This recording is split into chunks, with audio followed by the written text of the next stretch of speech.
new people, learning a new culture. For us, is very, very important because you provide many opportunities for us, and that's it. I also want to say that Carmen isn't my exchange student. My exchange students are Celia and Maria, but we're like, we wanted to talk about different experiences, and I think it's fun because my friend Netta has Carmen as her exchange student, and it's cool because we kind of like join together because my exchange students are friends with her exchange student, so it's kind of like a fun way for them to like be together but also separate, I guess. Yeah.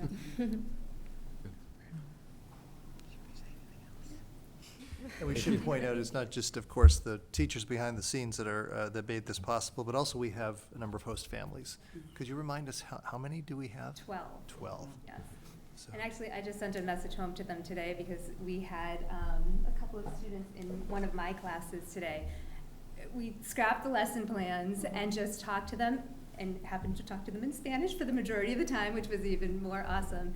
But we just compared school systems there and here. And so it's not just our hosts and our host families that are benefiting from this experience, but my entire class did. So it's just, again, teachers are commenting on, oh wow, they got to this part of the curriculum 2 years before we did, and vice versa. So it's just like again, fashion. It's what Just like that. yeah, it's just, but the domino effect of how many people are being impacted by this is amazing. Ms. Burns?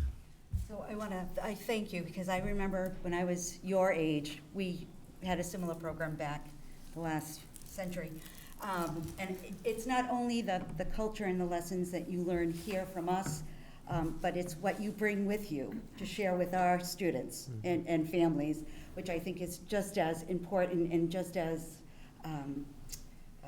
exciting, with what you bring with you. And I thank the host families most sincerely for opening up their homes to this experience for not only these students with us today, as well as our students who will be in Spain shortly. Yeah. So, but I welcome you very much, and I do hope that your time here is rewarding, and you have a wonderful time.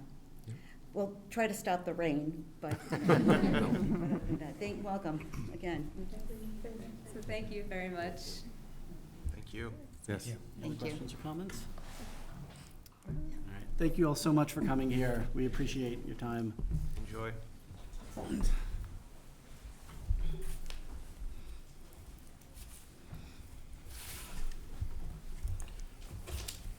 All right, that takes us to our consent agenda.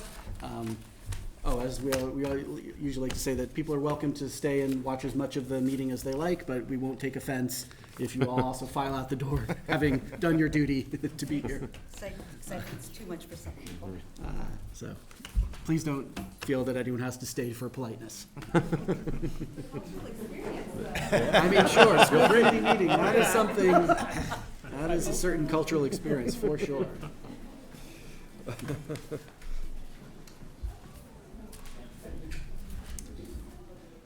All right, that brings us to our consent agenda.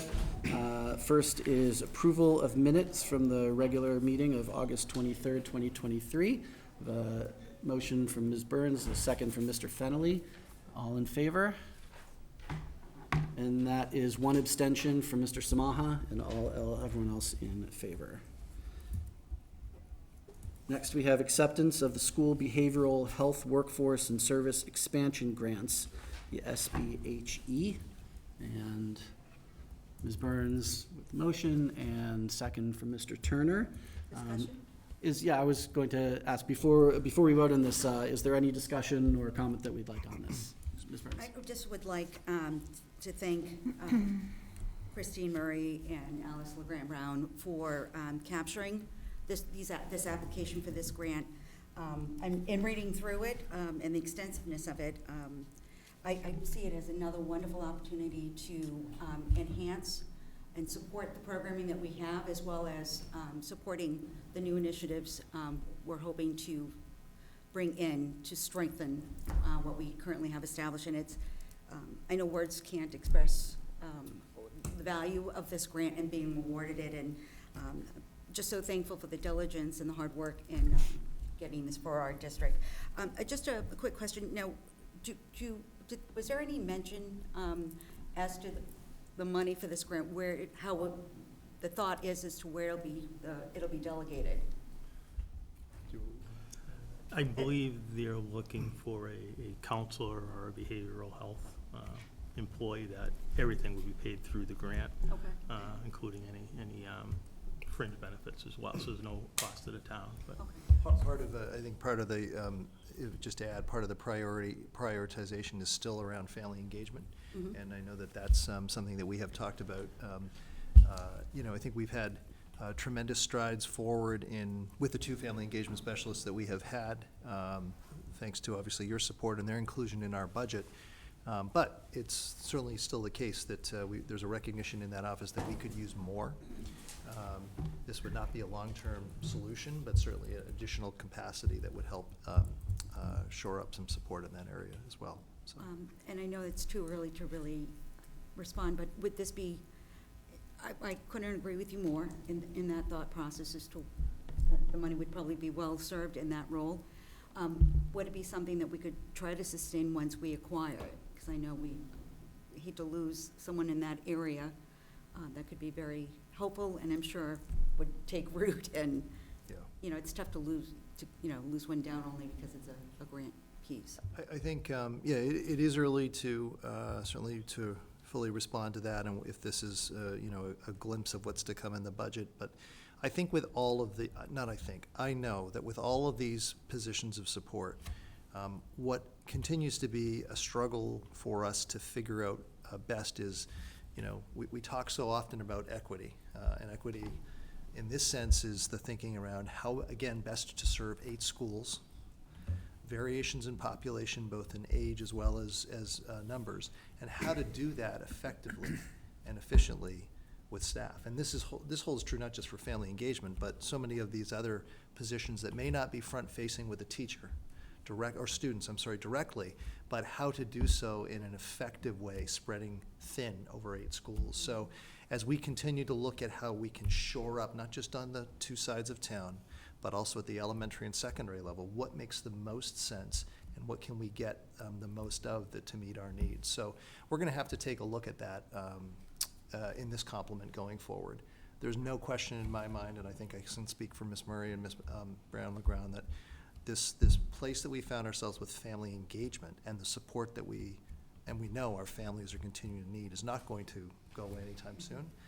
So how do we best tackle that across our district? Very good. Thank you so very much. Are there any other questions or comments?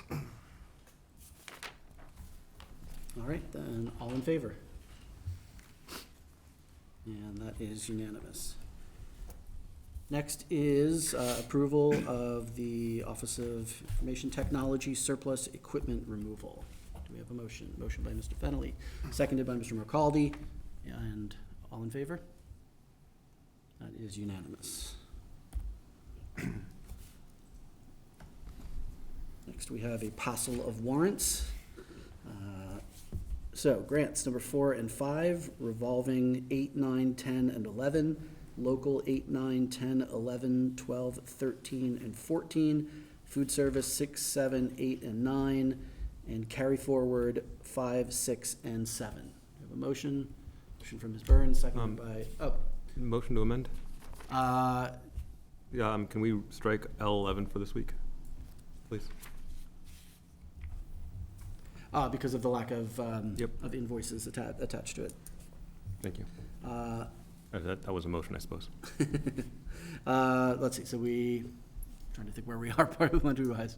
I make a motion to approve the warrants thus said, with the exception of L11. Okay, and All I'll right, second that. all right, motion second, and on the floor, and all in favor of approving all the red warrants except for L11. And that is unanimous, so let's bring that back next We'll bring it back, yep. for the 27th. Technology issue. Understood. Very much. Then we have Circuit Breaker 2. Motion? Motion from Mr. Fennelly, second by Mr. Samaha. All in favor? All right. And then we have payroll for August 30th, 2023 and September 13th, 2023. Motion by Mr. Turner, second by Mr. Fennelly. All in favor? Unanimous. And we have special education 5, 6, and 7. Motion by Dr. Bryson, second by Ms. Burns. All in favor? And that is unanimous. And that brings us to the superintendent's report. Thank you very much, and good evening, everyone. First off, it's with tremendous excitement that we do it this time of each year, and that is officially welcome to the Wilmington, to our Wilmington district and our community, the new staff. We always have new staff joining, and that's for a variety of reasons. Of course, retirement is one possibility, expansion of programs, or some previous staff have taken positions in other districts.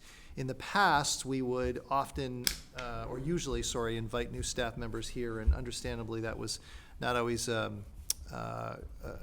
great approach, I think, in the sense that people have worked obviously long days, and we didn't have a full complement of everyone. I think it was this year, last year, maybe the year before, where we tried this new approach, and it seemed to have been well received. And so, at least for those certainly here in this room, but also those watching at home, gives an opportunity for everyone to see all of our new staff. So I'll jump right in. There's pictures and names, and we've added a few since I think that this was put together, but this, I would say, captures most of our new staff throughout our district. Starting first with the Wildwood Early Childhood Center. We have 2 new staff members there. It's Annetta Cormier and Megan Healy, who joined. Sorry, that was them. Next, at the Shawsheen Elementary School, 4 new staff members. There's another one at least that is coming due to an unexpected departure there, but you can see the 4 individuals there. Aisha Perez, Minwen Yang, Christina Triglioni, and Ariana Ortega.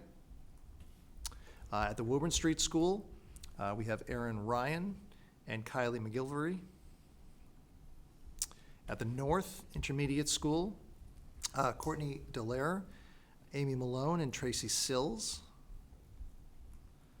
At the West Intermediate School, a little bit of a larger complement, but Tracy Sills is shared between buildings. You can see we have a few staff that are in that shared capacity. Will Grenwell, Linda Hamilton, Alex McCaffrey, Sebastian Melendez, thank you. At the West Intermediate as well, Nicole DeGennaro, Nicole Colletti, and Colleen Billings. At the middle school, a larger list there, obviously a larger staff. I won't go through all of their names, but you can see them there. They range in a variety of capacities, both in the classroom as well as support staff. And at the high school as well, a larger complement there. And in student support services, Mark Kilbride has joined us. And the Office of Information Technology, Kim Liu. So those are our new staff. We will just take this opportunity again to welcome and thank them to our organization. We know that folks have a lot of choices in this work, and there are a lot of districts, obviously, that surround us, but we're thrilled that they've chosen Wilmington. We're glad to welcome them here to work on behalf of our community, and we look forward to working with them in the year ahead. So that is the first item tonight on the superintendent's report. Second item, item B, Wildwood MSBA visioning updates. There's both a memo as well as an accompanying document with that. And boy, it's hard to believe, but a lot of excitement as well too, ramping up soon with our Wildwood MSBA project.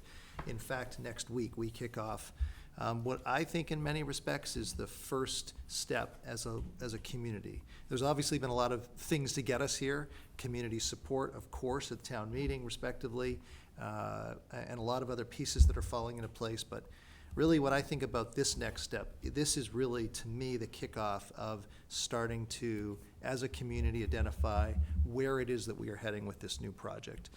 We've termed this, with the aid of our partner, Doran Whittier, the visioning, these visioning sessions. There are 4 of them.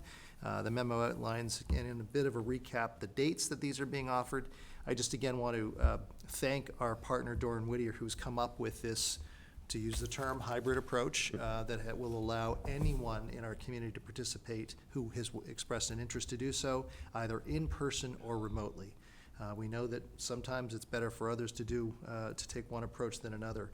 We have multiple sessions, and you can see those listed. They start next week, next week, September 19th, September 26th, October 17th, and October 24th.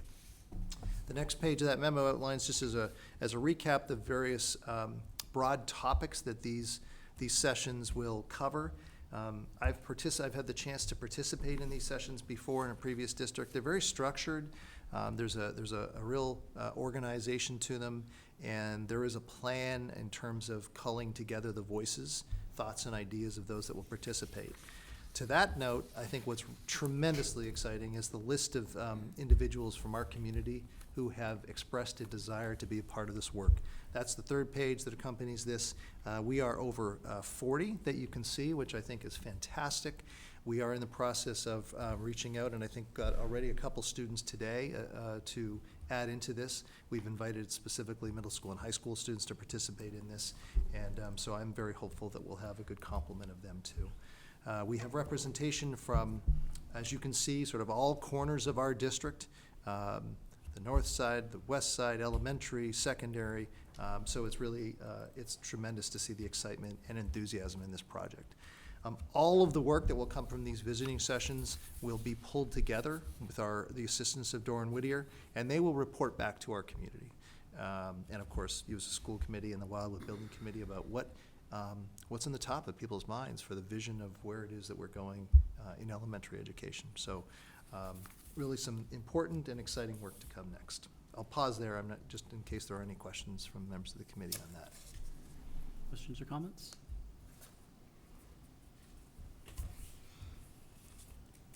I agree, this is very exciting. This is when it starts to feel real. It does, for sure. Item C, very briefly, OIT, or Office of Information Technology, summer update memo. There is always a lot of work that's happening around any school district, ours included, throughout the summer. Obviously, hard work by our buildings and grounds and support staff, teachers engaged in professional development, trainings, everything that you can really imagine. But sometimes we don't stop to acknowledge the work of our OIT folks. And they're always busy. They're always busy every summer replacing things and fixing things and bringing into the inventory replenishments. This summer in particular was really an incredibly busy summer for them, primarily because of a couple of big projects that we had going on that they were involved in. We also moved forward with the Zoom phone system. It's fully online. This provides a phone in multiple locations throughout our buildings, including classrooms. And that is something that we didn't have in all of our classrooms previously in the older schools. So we've really taken a huge step forward with this, and I just want to thank the tremendous work of Ken Lord, our Director of Information Technology and Digital Learning, as well as his staff who work tirelessly through the summer to help make this all possible. Ms. Burns? I just simply want to echo Dr. Brand's words with regards to I used to drop phone lines and cable computer lines back in the day. And it's again, another thing coming to fruition, because I know this was on our capital budget for a couple of years, and to see it finally now be laid into where they're supposed to. I know it's a huge undertaking, and considering the everything that happens within our schools over summer, I'm sure there had to be some flexibility in bending it, but I am grateful for them to meeting their deadline. And just any ideas to when the network in the North Cafe and Gym might take place? Was there any mention as to when? Those are the 2 areas left to come online with the network. I am not sure myself. Do you know? I'll No worries, have to it can, find that it out can and get back certainly to you on wait. that. Yeah, we'll do that. Just out of curiosity. Supply delays. I'm sorry? Supply delays has held up. Oh, thank you. Okay? I also want to point out that this tremendous amount of work was done by like 7 people. We don't have a large OIT staff, and installing 450 phones is no small thing, besides all the other projects as well. So thank you very much to all of them for that work. All right, thank you for that, and moving on to the fourth item tonight, student bus transportation update. Ms. Ingersoll, thank you. We are going to have Ms. Ferretra, our transportation director, join us via teleconference, and so we'll just have, thank you, Ms. Ingersoll, for adding her. There's a presentation in the folder, in your folder of materials, but I have updated a few slides to this. We'll make sure that the public version of this gets also updated as well, too. But we want to provide you with some updated information on this presentation. Hi, Lisa, this is Tracy. We're just starting the transportation presentation, so. Okay, All right, can you hear all right? yes, I can. Thank you. Well, and welcome, Lisa. Thank you for being here. We thought it would be important and timely to provide the school committee and our community with an update on our transportation system as we begin this year. Still in the early stages of the year, but nevertheless, an awful lot of things have been transpiring within transportation. We certainly, we knew when we were launching this year that we were making some grand changes across our district. And just as a couple of points of, I think, importance to remind everyone of, obviously, first and foremost, it was the decision supported by ultimately this committee and the input of many in our community to make the change in start times. A goal that was identified a number of years back in this community, most recently through our strategic plan, is something that was felt to be very important to explore as it relates to the health and well-being of our young adolescents. That's number one, and we knew that there had to be adjustments for that. Number two is, of course, also the reality that sometimes I can appreciate might get lost or forgotten, and that is through our recent negotiations with our Teachers Association. We, through the support of the school committee, added additional instructional time at all of our school levels, but the most pronounced level was at the elementary level. And we did that because we found, after analysis and comparison to other surrounding districts, that we had a larger gap than what we wanted in terms of time on learning or instructional time for our students. We felt that that was an important goal, so too did this committee, and we added that. That as well, even if we did not change start times, would have required an adjustment to our entire transportation schedule. And then additionally, of course, there is the reality of the relocation of Wildwood to the middle school campus, another factor that had to be rolled into all of Ms. Ferretra's overall planning. So a lot of things in the background that were essential to make changes to our overall transportation system. In the slides that follow, we'll touch upon briefly a number of areas, an overview of our transportation system as a whole, is where it stands, a snapshot of that, a review of what we call the tiers, and a number of other areas in terms of also a little bit of a deeper dive in terms of the start of the school year and where we're at in terms of planning for the improvement of the process. To start, we certainly know, though, that it has been a bumpy road, no pun intended, and that's always the case at the beginning of the school year. There's no question, though, we are contending with more than the usual adjustments that need to be made. There's a school committee policy that governs the transportation model. I won't go into this, but just as a point of reminder, and we acknowledge the fact that this is a service that the school committee has agreed to, has supported. I only point that out to say that you don't find transportation systems in all school districts. It's something, though, that this community has committed to, and we're committed to, the administration. Right now, we are operating 16 buses. We are serving 8 schools, although obviously it's not lost upon me that there are 7 physical locations, but there's still 8 schools in terms of their different start and end times. We have what we refer to as 4 tiers, or you may consider it phases. And the last point, just to, I think it just bears mentioning, but briefly, and that is, because we operate the system the way we do, in that we, as you know, do not charge families fees for this, we make this system ultimately, or this service rather, ultimately available to any one of our students. And the only thing that we ask at the beginning, and Lisa, please correct me if I'm wrong about this, but the only thing that we ask is that families pre-register. In other words, they express their desire to be a part of or included in the transportation system. Right now, I think that that's approximately 1,900 students of our, rough numbers of 2,800, give or take. But that registration doesn't require them to ride the bus. But what it does require Ms. Ferretra to do is to plan for them as if they are all riding the bus. And it's a piece that we'll talk a little bit more about in the presentation. So what the system looks like, there are 4 tiers you can see here on the screen. We start with, as you recall, the Wildwood.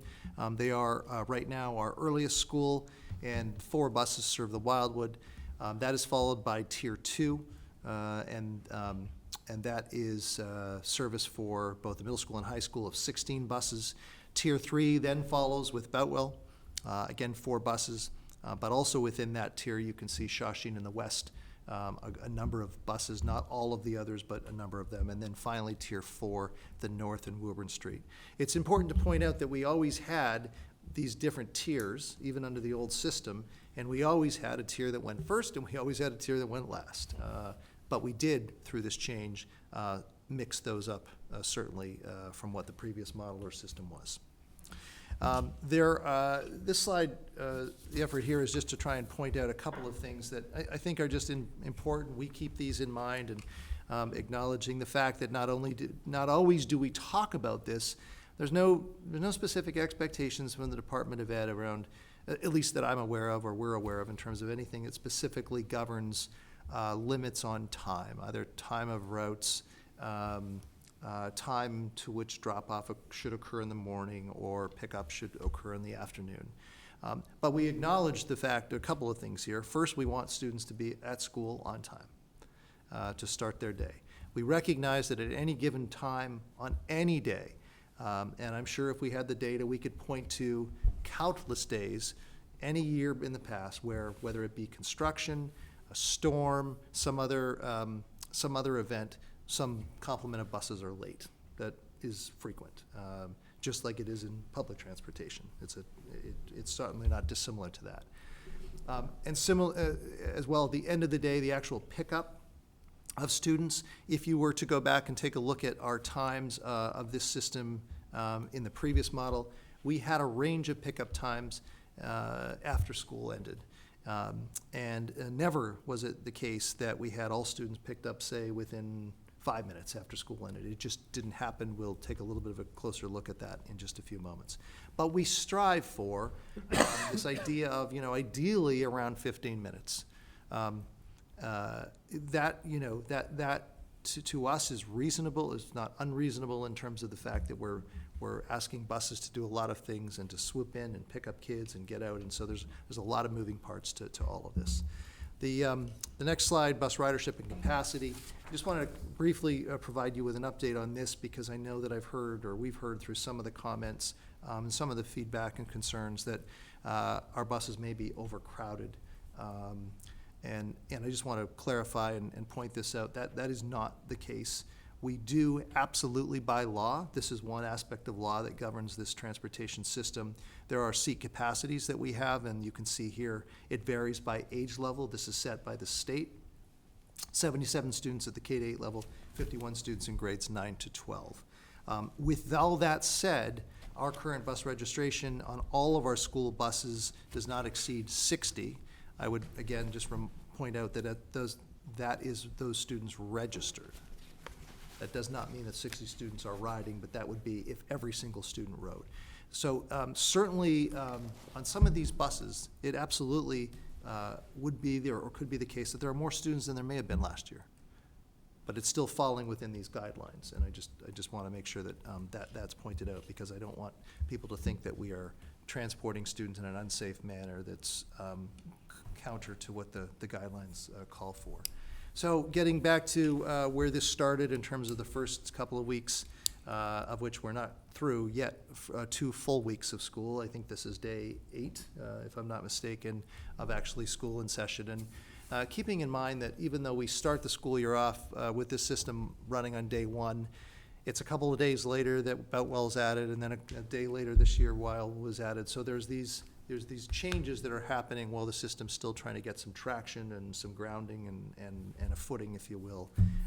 But again, as I acknowledged at the outset, this year has been a little bit more challenging in different ways than other years in the past.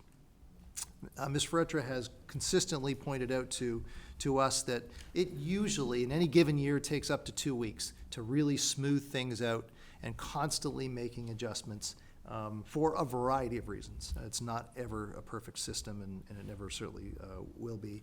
Some of the reasons there that I point out that are real.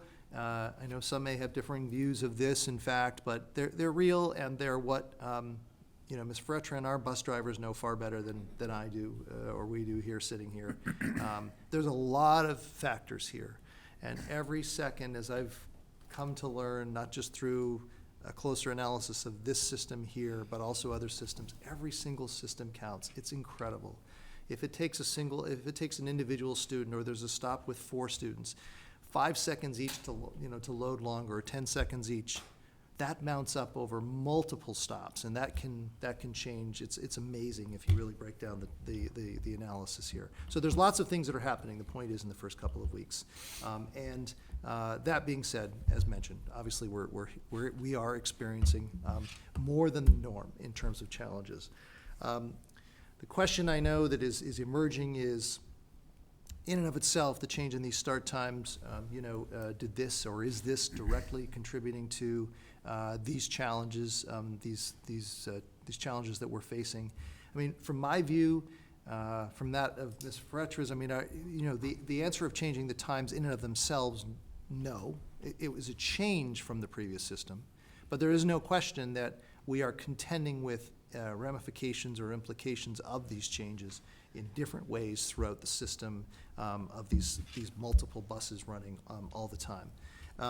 Things that we have been working through and through continual analysis, and I just want to pause here and point out that we have benefited greatly and are tremendously appreciative of the support of our Wilmington Police Department, of which we have Officer McGilvery, and I should take this time to introduce him as our new school resource officer, and I'm sorry I didn't do that sooner, but he's here with us this evening.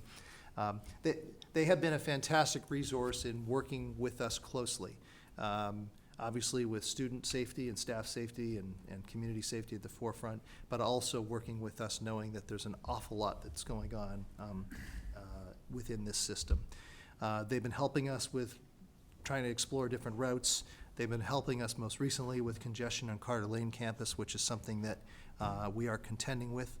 4 schools on that campus is a lot, and we're working through adjustments continuously with that.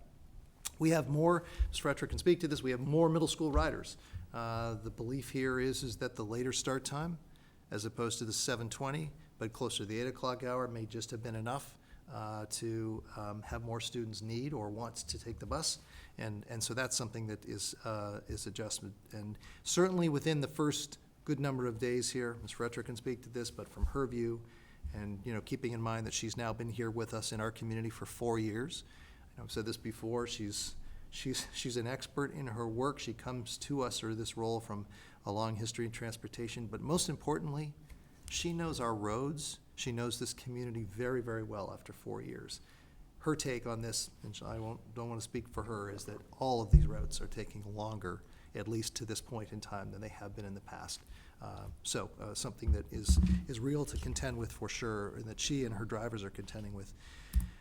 This doesn't come through very well on this screen, and we'll change this background if necessary, so I apologize for that. But I wanted to give you a glimpse of what these times are actually looking like. Because I recognize, or we recognize, we don't just want to provide you with broad generalizations in the sense of to say things are getting better. Data is helpful for this. Trust me when I say Ms. Ferretra is gathering data all the time on this system and looking closely at it. These next few slides provide you with a snapshot of 2 comparison dates that were grabbed a date last week of November, or September 6th, and then today, September 13th. So this is as close to real-time data, if you will, as can be. Wildwood starts the fleet off, as you know, in the morning, and you can see the very first day, or not the very, that was the very first day, actually, of their operations, right? I think, September 6th? Yes. Yeah. Thank you.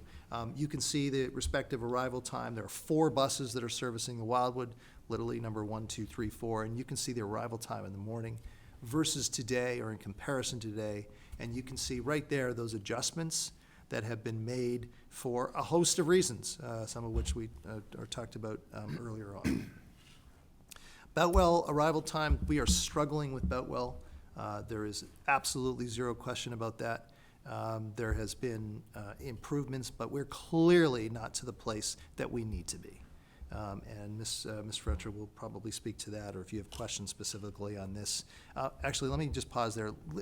Ms. Fretcher, do you want to add into that in terms of the Boutwell and specifically what adjustments that you have honed in on to make this improvement here?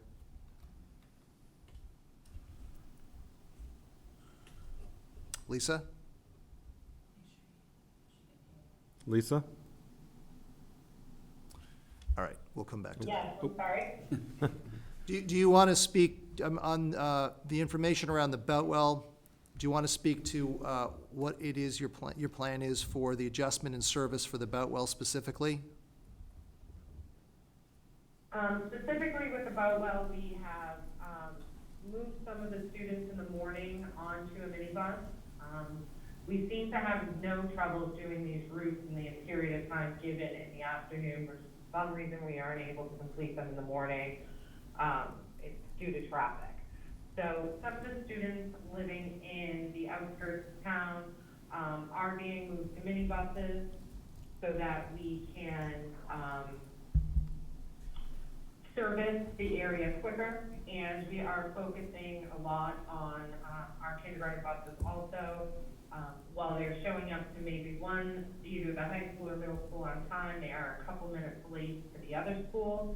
So we're trying to tighten that up as well so that we can get them to start on time. Thank you, Lisa. The next slide shows a snapshot of the middle school and high school. You will recall that the students have been combined. This is an area where also progress you can see has been made on the left side. I know there's a lot of numbers here, but this is showing on the farmost left the Wilmington High School arrival and the middle school arrival, both for September 6th and September 13th. This is another example where Ms. Fretcher has been making adjustments for which buses go to which campus first. You may recall through the discussion last year, she described her approach, which remains the case, and that is that students would be picked up, middle school and high school students would be picked up, and depending on where they were finishing their routes, some would go to the high school first and some would go to the middle school first and vice versa. Ms. Fretcher, do you want to speak anything further on the middle school and high school times or the adjustments that you're making there? Thank you, sweetheart. So the adjustments with the middle school and high school are strictly traffic-based. We've seen an enormous change in traffic from in previous years. And it's not so much due to the time that the students are going to school. It seems to be a change in traffic in general, all day, every day. So making those adjustments are based on the traffic flow and which would be the best direction for the vehicle to travel and to avoid unnecessary delays. We're spending sometimes 15, 20 minutes just sitting in traffic. So we're trying to eliminate that. The next slide shows Woburn and North. Those students are combined, as you may recall. The yellow is not on time, and you can see the changes in a number of bus routes from September 6th through until September 13th. Equally so, certainly a number of buses that are not on time, slightly over the time. Beginning of the school for these schools is 9:05. So you have a bus, for example, sliding in at 9:05 or 9:07. Sorry. So these times have improved. They are clearly still not universally where they need to be. You can see down the bottom the pickup times, and there's a slide that will follow that'll speak a little bit more to this in just a moment in terms of the time after school has ended before the buses are getting there to pick up students and then transporting them home. The Shawshene and the West is on the next slide. And again, the comparison from September 6th to September 13th, improvements in many of the routes across the board. There's still some that are lagging, and certainly that is not lost upon us as this continues to be tightened up. And then the afternoon arrival times, departure time is, or sorry, end of the day is 2:50, and you can see that those buses vary with that. I wanted to take a moment just to, because this also has been emerging, and it's understandable with an adjustment here with a couple of school communities moving to the end of the day, not only just later in the day because of the time change, but later in the day. I was interested to see what this looked like in comparison to our previous model, so last year. On the left-hand side, what this shows is I asked Ms. Fretra just to grab 2 random dates, and she grabbed April 11th and May 15th.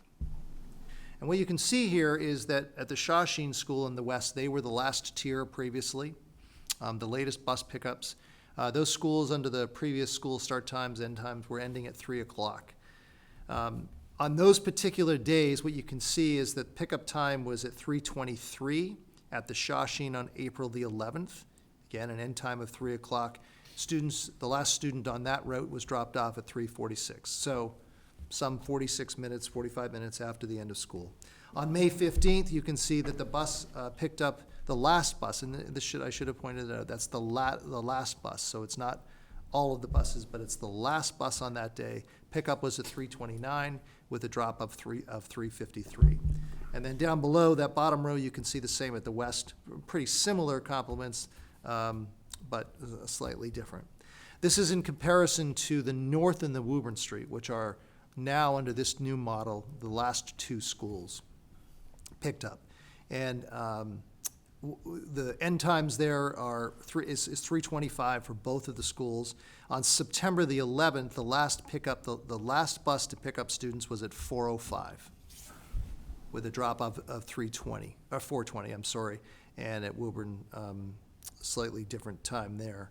And then on September 13th, today, based upon the GPS data that North Reading has installed on these buses, the pickup time, the latest pickup time was at 4:06 with a drop-off of the last student on that route at 4:22. So certainly variations from the Shawshene and West previously, but I thought it would be important to point that out because I know that there's some thought around the fact that it was always the case that buses were picking up sooner, closer to the end of the day under the previous model with Shawshene and West. There was a gap there. There has been I think for some time. So, of course, the question is, well, if we have these problems and these issues, what are we doing to improve? And I can tell you there's been a lot of time and will continue to be a lot of time spent as we need to make these adjustments. Obviously, Ms. Fretra oversees this operation and knows where and how things can be adjusted. But there's things at the school level as well, too, to improve and make sure that we are loading buses as quickly as we can once they arrive. As I mentioned earlier, with the help of our police, we are looking at other aspects there. An example, most recently, we are trying tomorrow to adjust left turns out of Carter Lane by the Boutwell School. If that road is busy and there's a queue of traffic or a lineup of traffic, and many are taking left turns, and we have buses that are caught behind that, obviously that's going to further delay them. I'm sure I know I do, when I travel around to other school campuses, other districts, sometimes have those bans for turns that can't happen during certain times of the day. So with the assistance of talking with Chief Desmond, we are going to try this tomorrow, and we'll see if it has an impact one way or the other. And so, again, thankful for their support to recognize that this certainly is something that can be tried. I mentioned the other things that we are we're taking a look at. We also know that through this process, more than ever, as we work to make these adjustments, there's a strong desire to have up-to-date information on the actual times of buses. And look, even if these changes weren't being undertaken here and we weren't grappling with, we also know, and it hasn't been mentioned here because it just doesn't need to be, we also know that this service throughout everywhere will undoubtedly continue to struggle with sometimes retainment of drivers. This is something we've talked about before. There can be breakdowns, there can be mechanical issues and a whole host of things, accidents and such. This can always delay buses, and it's understood that if you are a parent or guardian with a child or the child themselves waiting for the bus and there's a delay, you want to know where it is. We are looking to add this system called Where's the Bus? That's the name of this app, this program, and this will be connected to the GPS on each of these buses. So certainly for timely information, this will help down the road. That's about communication. That's not certainly just the improvement in the fleet. But, you know, I'll pause there. I'm sure members of the committee have questions why we wanted Ms. Fretcher there. But I guess the thing here is that we're fully recognize that we have improvements to make. We fully recognize that we're not where we need to be, and know that that is not lost upon any of us. We are confident in Ms. Fretcher's work to be able to make these adjustments. There are more that she's also exploring, bringing the first, second, third, and fourth bus that right now does not service the elementary level for some different reasons. She's looking to bring those into the mix. I will just pause to also acknowledge that I know that some of the questions that have surfaced are, well, why don't you just consider adding more buses? A question that was certainly brought up through our conversations with start times last year on a number of occasions. And it's something that we acknowledge. It's something that we have discussed. It's something, though, that would require more than just one bus, and Ms. Fretcher can speak to this. And we can talk about the costs as well too, but that's a much larger issue. We are not looking at that right now as a means to solve these issues that we have. It's through other adjustments. So with that, I'll pause, and if you have members of the committee have questions, please feel free to ask away. Mr. Fennelly. Thank you, and Dr. Brandt, thank you for the information and to you and your team. I know you guys have been pretty focused on this over the course of the last few days, few weeks, and I know you and I have spoken a few times. I have a couple of questions. I won't take up too much time because I'm sure everybody else does first, but slides 12 through 16 more or less were highlighted arrival times on the first day versus today, if I'm not mistaken. That's right. Clarify, if you would, for me, arrival. Is that when the bus pulls in the door? Is that when the last student walks in the building? What are we calling arrival? Because a bus pulls into the parking lot, you're looking at, what, 2, 3, 5 minutes for those kids to get off, get in, get settled, right? So what exactly is arrival time? Ms. Fretcher, do you want to speak to what exactly that data point is? And you know, could you speak first to where that number is coming from, what that number reflects? Stephen, that number is the time the bus is in the parking lot. Okay. Thank you, Lisa. Okay.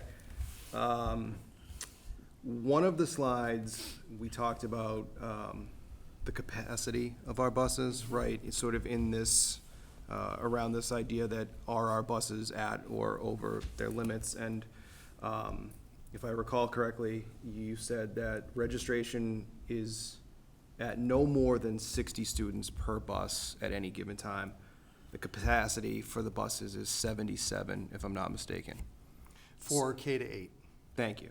Yes. So, and I'm not suggesting this is the case, but that doesn't necessarily mean that, you know, one student is registered for a stop and then his neighbors and friends are like, oh, cool, I'll take the bus. And the bus drivers aren't checking. We don't have bus passes, things like that, right? So conceivably, that bus that says it has 60 could have 65, right? Ms. Fretcher, did you, that, yep. Yes, that is correct. And my totals, when I have a number for 60, it's not just the registered users, it's taking into account, you know, I've been in this district for a few years now, so I have a good sense of maybe this family forgot to register. So I do include them, even though they're technically not registered. There are students who are listed in those numbers, who I account for seat on the bus, even though they're not technically registered and shouldn't be on there. So when I say I have 60 students registered for a bus, that includes maybe some students that may jump on. Sure. Thank you, Lisa. But the majority of the students, every single bus with registration is at 51 or under 51 passengers. So the few extras that put it over a little bit are those students that may have forgotten, the families forgot to register, or maybe they're just using it on a specific day, but they're not typical riders. So those registration numbers are kind of a little over broadcast with some students that maybe I feel probably are likely to utilize the class. Okay, that's helpful. Thank you. Yes. And then, I guess, you know, I have one comment around, I think it was slide 17, we were talking about comparing sort of the west side of town last year versus the north side of town this year, and one of the buildings with a 3:25 departure, the last bus picked up, I think it said 4:05. That, to me, I recognize that we're still sort of working through some of the bumps in the road, no pun intended.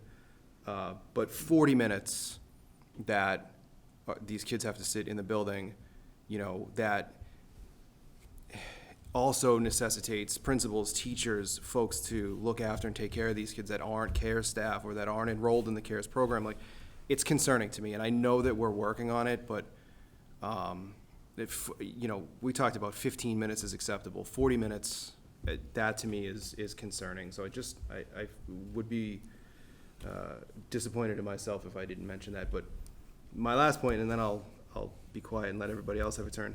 I do think, and Dr. Brand, you alluded to this at the end of your comments, I do think it's going to be important for us, maybe not tonight, but soon, to have the conversation about additional buses. And not necessarily that we need to bring them in, but how much do they cost? How many would we need in a perfect world to make these problems go away? Could we, even if we could, you know, snap our fingers and get 10 more buses, can we staff them? Can we get drivers for them?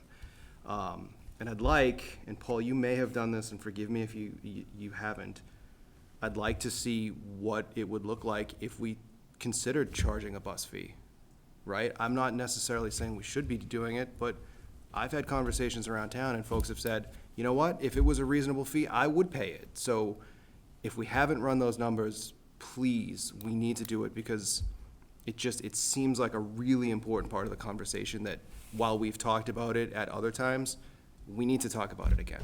So, thank you. Mr. Mercaldi? Thanks. I just want to follow up on Jesse's last comment. I've spoken with a lot of parents around town, and I live on the north side of town, and so I meet a lot of parents, and the north side of town is like the last one. A lot of parents have echoed the same thing to me too. If I can get a better bus time, if I can get more consistency, I'd be up for doing a bus fee as well too. One parent in particular talked to me about the cost differential between paying a bus fee to get to consistency and maybe a better bus time for their family versus the cost of CARES. And they said they would absolutely pay a bus fee because they can't imagine it would be more than how much CARES costs at the same time. Mr. Smaha? Thank you. I remember this conversation that we had about the buses and the costs and the fees. And I remember the conversation was centered around if we funded the entire fleet of buses with bus fees, this would be the amount. And I remember that number being hundreds and hundreds of dollars. I think the idea of this, of a possible bus fee, and I don't want to get ahead of ourselves too. I think I know that we're still in the school year, and so I think what I would like to do is to get consistent transportation updates as the year progresses, and sort of see, because I know that you guys are working very hard and you're doing a lot of things to make some improvements, and I think that with those we need to see how did those improvements work out? Are we getting within a reasonable time frame? Because it looks like, when you compare, the first day of school to today, it is better. It's not great, but it is better. And I'd like to see in another week, and in another week, and October 13th, what is that going to be like before we really get into the weeds on talking about fees. That's my own perspective. But one of the other issues that I think was raised was the number of families who, because we don't charge a fee, will just pre-register the kid for the bus, and maybe that kid isn't riding the bus, right? Just because if you don't have to pay a fee, you might say, I know that, I would consider that as well. If I pre-register my kid, they can take the bus on the 5 days that I might need them to take the bus throughout a school year. Whereas if I had to pay, like a $50 fee, for example, they would be less. I would probably be less likely to want to pay that for the couple days that I might need it. So I think if we continue to have the problems that we're facing, and we do have that discussion about bus fees, I think it might impact, ridership, as well as,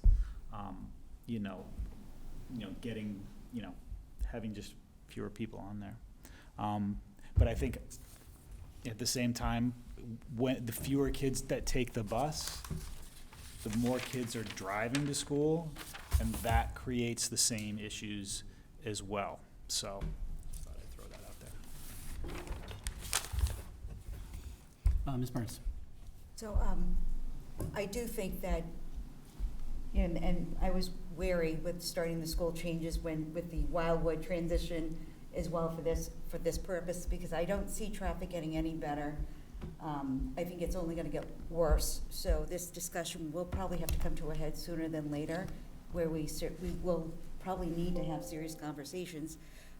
With traffic on 93 in the morning, especially, a lot of people are using Wilmington as a cut through to Woburn, which is a lot quicker in many cases because of the accidents that can occur between Andover and Commerce Way. So and then take into consideration weather, winter months, ice, things of that sort. That's only going to, any gains that we make in the transition and problem solving. And I do appreciate, I know this was not any easy task with what we were working with. And I commend you, Dr. Brand, for actually being hands-on, following these buses and seeing what the challenges of traffic in town at these hours of the day for the buses and picking up students and dropping off. Because I think that was, hugely helpful to give you the impactful scope of what our buses are challenged with in a community that is only growing, that's still building. We haven't really effectively looked at the traffic infrastructure with this growth, which will impacts all of this. So I do think that, and take into consideration, we've been warned about state funding in the next fiscal year. It's going to be tight. That, we do, I think, have to work on a feasible solution, because this isn't feasible for a community our size, simply because roadways are obstructing us from efficiently and effectively getting students into school and back home again. So I think it is time to really kind of start opening those discussions and finding a reasonable solution, because I don't think, and I love the idea of the buses, of the van service. I think that's a great idea. And I think that probably speaks to the volume that we are gaining good time, but I don't know if it's gonna be enough, or if we're going to be able to hit those time frames that we have set for ourselves in start of school and things of that sort. And I think additional buses, even two, may alleviate, and we'd have to change the routes around to meet I think, this need effectively going forward. I was just going to, thank you for raising that and all of the points. It makes me think of a couple of things, and one, reminded, I think it was in Belmont last week or the week before, where I heard on the news there was a message jointly with, I think, the police to encourage people to drive. And I don't live in Belmont, I don't know the issues, but it sounded very clear that some of their campuses also experienced such congestion that they needed desperately to try and take people off the roads and onto buses. So, that's something that I think it's worthwhile, and we have things to sort out here clearly, and it's not lost upon any of us that the more that this system doesn't work, that's going to push more people onto cars, and so there's a counterbalance to that. That's number one. Number two, as I've said to our Department of Public Works and Chief Desmond, far from it to be that I or members of our team are traffic analysts, and there are those people that do that work. I have been very open to any of their suggestions, as it's not just on our Carter Lane campus, but around our schools, and again, they've been partners with this. But I've recently received some comments from members of the community in the wake of this to also call attention and other concerns for some of the broader traffic, not just on campus, but also near campuses. Near campus, and clearly that's a much larger community focus to some of the points that you've been raising. And I guess the third thing, and where I know we're just starting this process, but this is all making me think very clearly about the fact that once we do have, hopefully, a new school of some sort online, we don't even know what that looks like, and this is going to clearly be something that's giving us important cause for pause to carefully enlist the help of those that can who do this for a living and who can analyze traffic patterns and such to make sure that we hit that right. So there's lots here that obviously is ongoing, but I think it's also a community conversation to some degree with our police and our traffic to see where there may be other things that can be adjusted. Mr. Turner. Thank you, and thank you, Mr. Ferretra. I really appreciate all of your time and effort on this. Three quick things. One, I wholeheartedly agree with Mr. Samaha. I do think having just a weekly snapshot will give, and put onto the website, give everyone that same level of detail. It shows a dramatic improvement. Yes, there's still a lot of spots we need more improvement, but I think that consistent data, in addition to the app, but just general consistent data that everyone can see would be very helpful. With regard to the end of the day piece on slide 17, I hear what you're saying, Mr. Fenley, on how long they're waiting, but I do also look, just kind of being a little bit more black and white, I guess, is how long till the last drop off from the end of the school day. And the 45 to 53 minutes last year, we're not there with the North and Woburn Street. If we can get there, is that a comfortable spot? In part, the aggregate of the wait time at the school plus the total ride. Getting that back, I agree with you that there's a problem with how long they're at the school, but if the total time, which would obviously eat into the amount of time they're at the school, backs up to that, is that the standard we're looking for? And then an off-the-wall perhaps suggestion, in many cities, city buses have signal prioritization. With regard to Main Street, with regard to 62, if the buses could trip the signals, that could save a lot of time getting through that area. That would be a longer term thought, obviously, but that would be one way to get them from waiting there. And obviously, I think the idea at Carter Lane with the left turns, those sorts of tweaks could make a lot of difference, because I know, as you said, seconds and minutes do add up.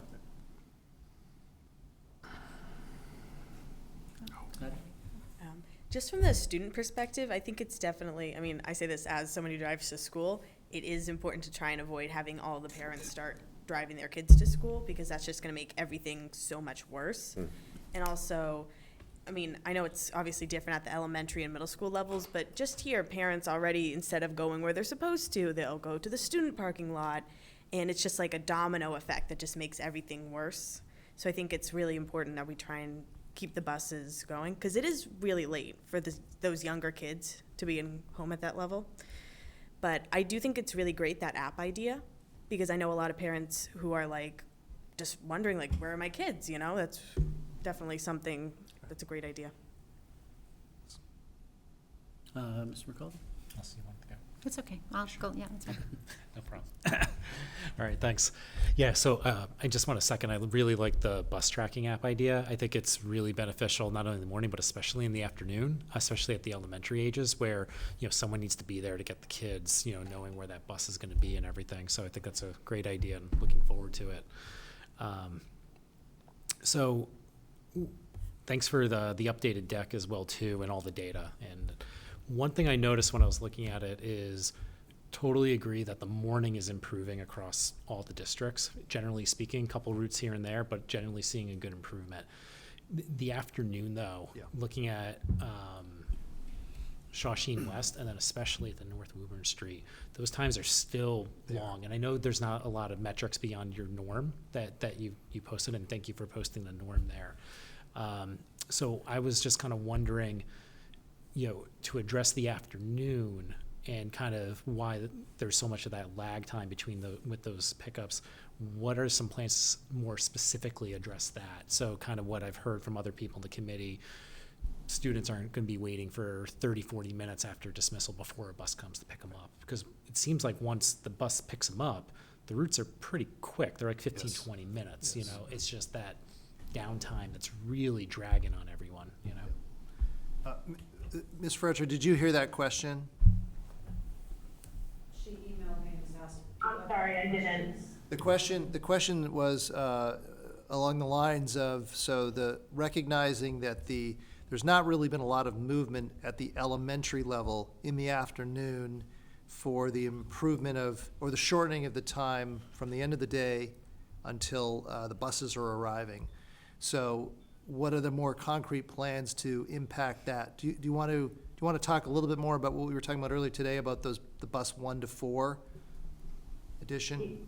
Yes, so utilizing our kindergarten buses, it's not necessarily something I can guarantee we'll be able to do because they cover our athletics and we do have to get that going as well.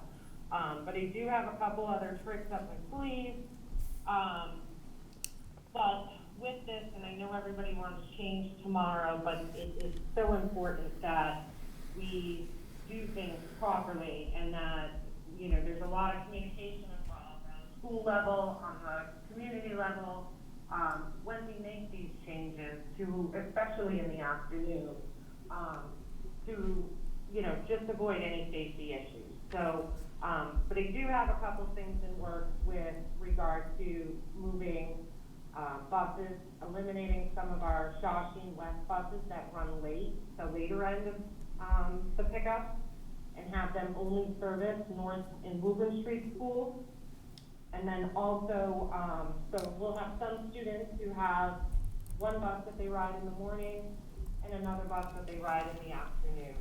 And we'll combo some of those routes up so that I'll have more vehicles available over at the North and Woburn Street, right at 325 when school releases, and I'll be eliminating some of the later buses on the Shawshene West side. Thank you. Yeah, those ideas sound good. I think what would be nice is to send to the committee or to the community once those plans are finalized, kind of like where's the transportation department and the administration thinking they're going to go. One other thing I heard, and apologies, it might have been Mr. Turner, I really like the idea of kind of transparency, showing the metrics, somewhere accessible for the community to see so we can see the improvement and everything.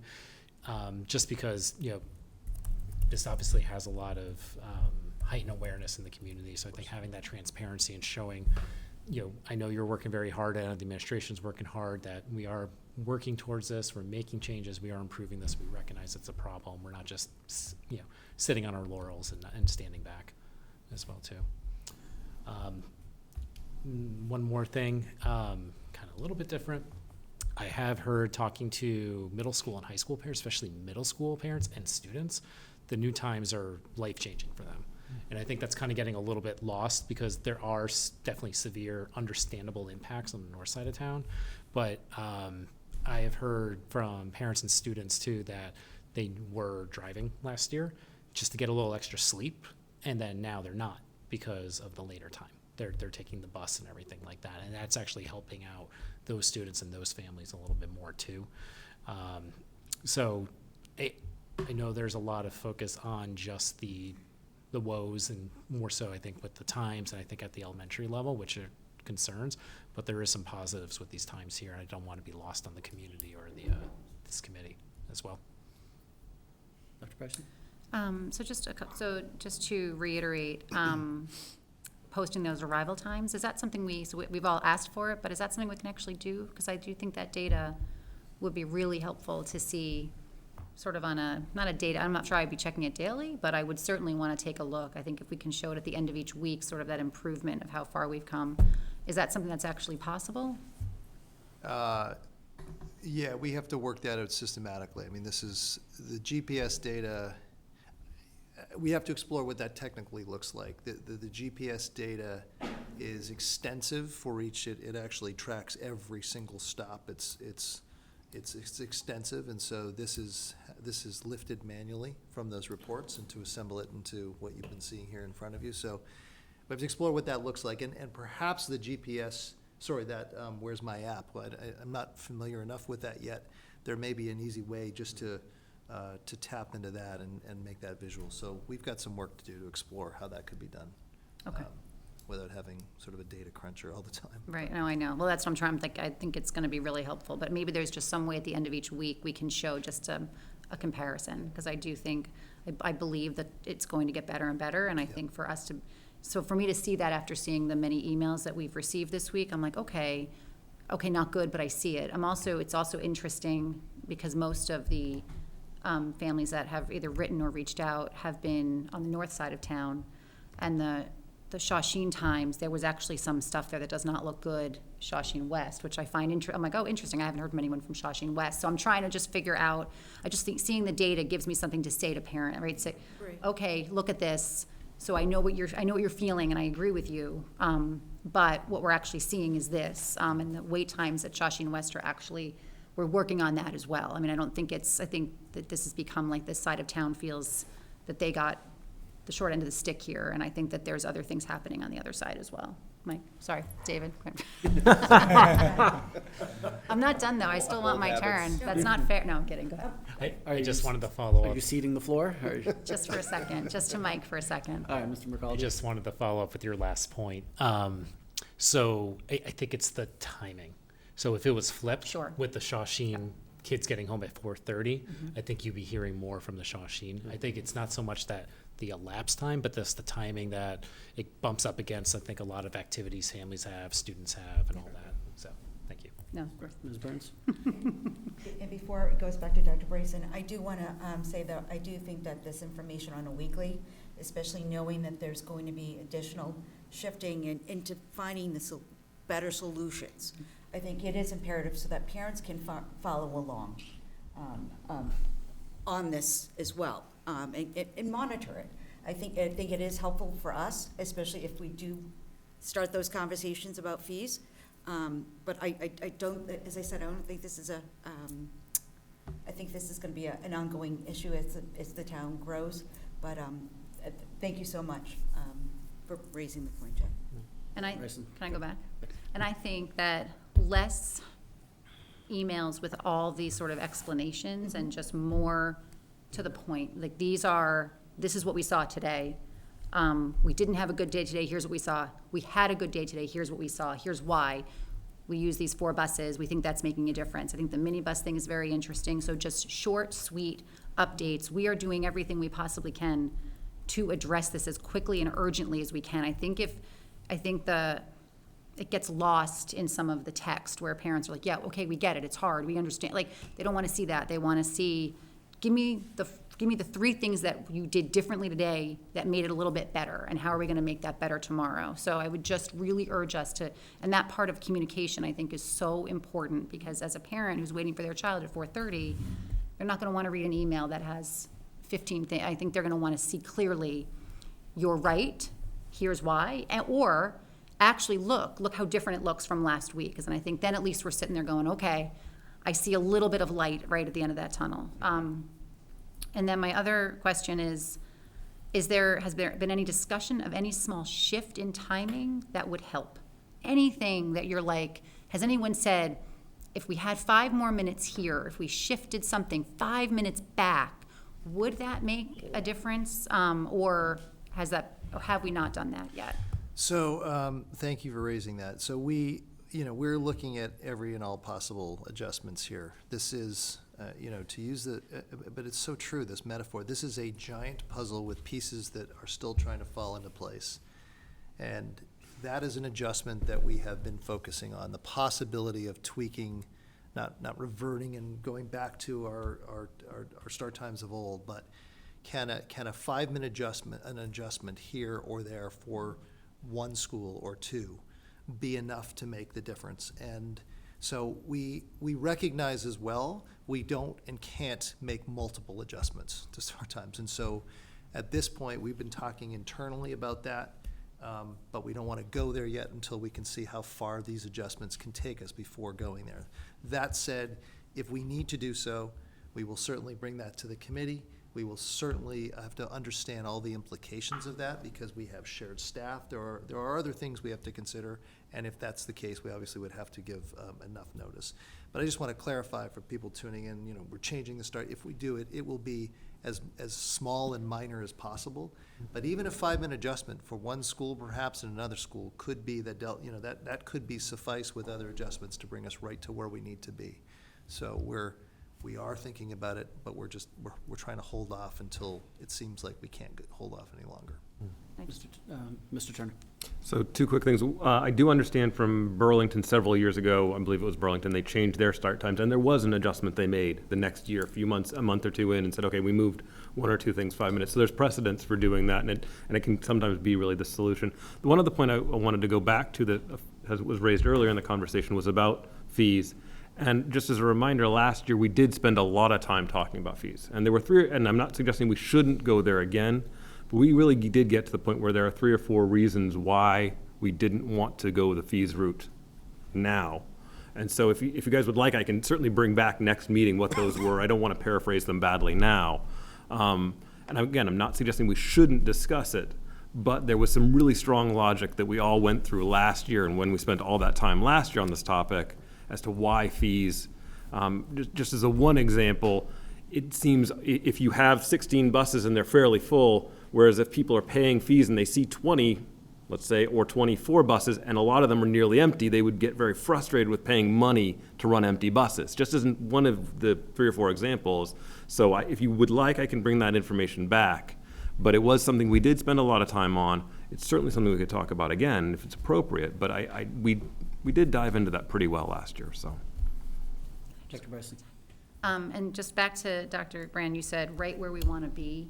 Can you just reiterate what that is? Where do we want to be? Maybe that was a poor choice of words, but is it 30 minute, where we need to be in terms of clearly with students getting on time to school on time in the morning, and and again, and underneath all of this data, there's a range in the pickup times where I gave you a snapshot of the sort of the worst case, the last bus out. It's also important to note there's other buses that are leaving far before that time. So, that 15 minutes-ish, 20, if you look back, that to me seems like a sweet spot to be for the time after school ends until pickup. Now, we may not have been there in all cases in the past, but that for time for students waiting, because it is certainly recognized. It's an extended day for students, an extended day for staff supervising. It's a lot to ask. So that to me is where ideally I'd love to be. But. Thanks.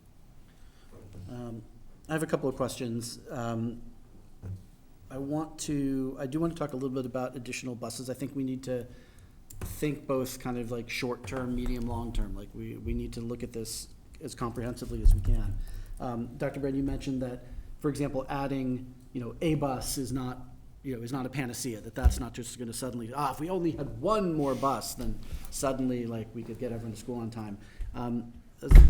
Hoping that, Lisa, maybe you can talk a little bit about how many buses in addition to our current fleet would really make a substantial difference, and why it's not just one bus doesn't give us 1/16 more capacity and 2 buses gives us 2/16 more capacity. Can you talk a little bit what some of those factors are? Yes, so unfortunately, adding a bus or two, it would kind of need to be substantial. So if we were to have everything be perfect, we would have 10 buses just servicing the Shawshene west side of town. And then the rest of the fleet servicing the north and the Woburn. And also assisting with the Boutwell in the morning. With that being said, you know, our needs right now, with high school and middle school combined, are 16 buses based on capacity. Last year with high school and middle school separated, we only needed 11 buses, but yet we're using 16 for the timing reasons of it.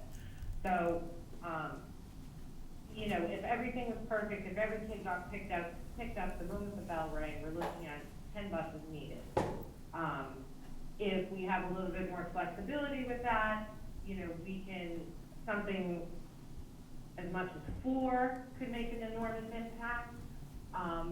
But I would rather shift to moving times around a little bit, and I know we don't want to touch that Wildwood time, we certainly don't want to touch that North and Woburn time either, but what kind of shift can we make in between, and how can we route the buses to get them to the schools on time? So that's kind of a really big focus right now, but with adding vehicles, it's extremely costly to do so, and we have challenges with purchasing the vehicles. It can take up to a year to get a vehicle in stock. So yes, NRT may have some extras that we can utilize. We are going to be limited. So, you know, even if we wanted to purchase 10 buses, that's not going to be available to us for at least a year, most likely 2. And with that, it's the drivers as well. We still currently have open routes with drivers who are fluctuating or have a spare driver on them. We are looking better than we did last year, but there's still an enormous amount of staffing challenges with purchasing the buses. So that's something to consider as well. All right, and Mr. Ruggiero, I believe you said before that a bus is about $75,000? Approximately, in FY '24, it's about $75,000, correct? For a single bus? For a single bus, correct. All right. Can I clarify real quick? Is that a one-time cost? Aside from maintenance and paying a driver, Yeah, $75,000 to get a that's essentially bus? one bus, 180 days. Okay. You know, and the daily rate that we pay. Right, Is about okay. 75,000. Thank you, Paul. Per year, yeah, but just clarify, that's per year. Yeah, for the Right. school year, Yeah, correct, school yeah. year.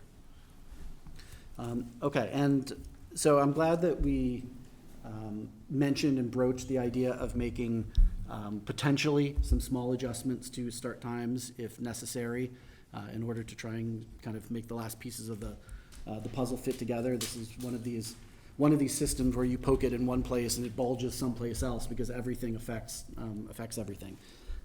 But we absolutely cannot, and I mean, I think people just need to know this, we cannot simply revert to the previous start times. I don't see that is an option. The reason that we made the decision when we did last year, in I forget, January, February, is because people need lots of lead time to make adjustments for this. And at this point, people have arranged their work schedules and their childcare and, you know, around these start times, our staff and our families have. And you know, we cannot just simply say, no, never mind, everything is going to be the way that it was beforehand. So we should be willing to make adjustments as necessary, but it is simply not possible to for us to just revert and just say, oh, forget this plan and go back to the way we did it before. I know that there's a lot of work being done. I mean, your team is meeting for hours on some days just about this one topic. And I think it's important for the community to understand that there is urgency around this, that we know that this is creating real issues with people's, work lives and their jobs, and of course, their kids as far as when they're getting home, getting late to school. My own kids are getting to school routinely late. They're coming in the middle of first period. I mean, this is something that is affecting us as parents around the table here as well. And that this is a focus of absolute high number one priority. Like, we need to try and sort this out. When we get the app online, I think that will be really, really helpful, because another thing that's been frustrating people is just the communication issues. That it's, lateness that's a problem, but also not knowing how late or when it's going to be late. The uncertainty is also hugely disruptive to people when they don't know necessarily when they can leave for work in the morning or when they need to take their kid to school. And I really do hope that that some of that technology will help us. But in the meantime, we talked earlier about trying to hire a little bit of extra administrative help, because of course it's hard to do all of these things when we're trying to plan and do all the reroutes and brainstorm ideas, but then to also be doing the administrative work of informing people that these buses are running late and this is going to be arrived late. I mean, have we been able to make any progress on that front? Not as of yet, but not for lack of trying. We thought that we had somebody. It's not as simple. Unfortunately, I wish it were, to just take one of our employees in another department and ask have them take on this work. So it will still be, though, a focus to try and, like I said, we thought we had somebody and they just said that they could not do it. So it's an aspect of this that we and I will continue to look at as quickly as we can here. The app is one thing. But I recognize that, the Department of Transportation is one person. When things were working smoothly, arguably, Ms. Frutcher has done a great job handling it. This is a point in time in which she needs additional capacity. We've learned that through these last, 8 days. And so we need to provide that, and I know that. So we're working to do that.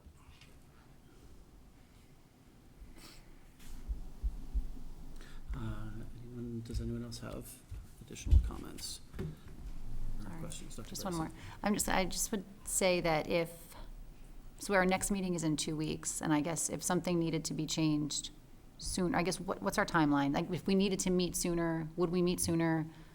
Would it, I want to make sure that there's. Yeah, the start times do fall to the decision of the school committee.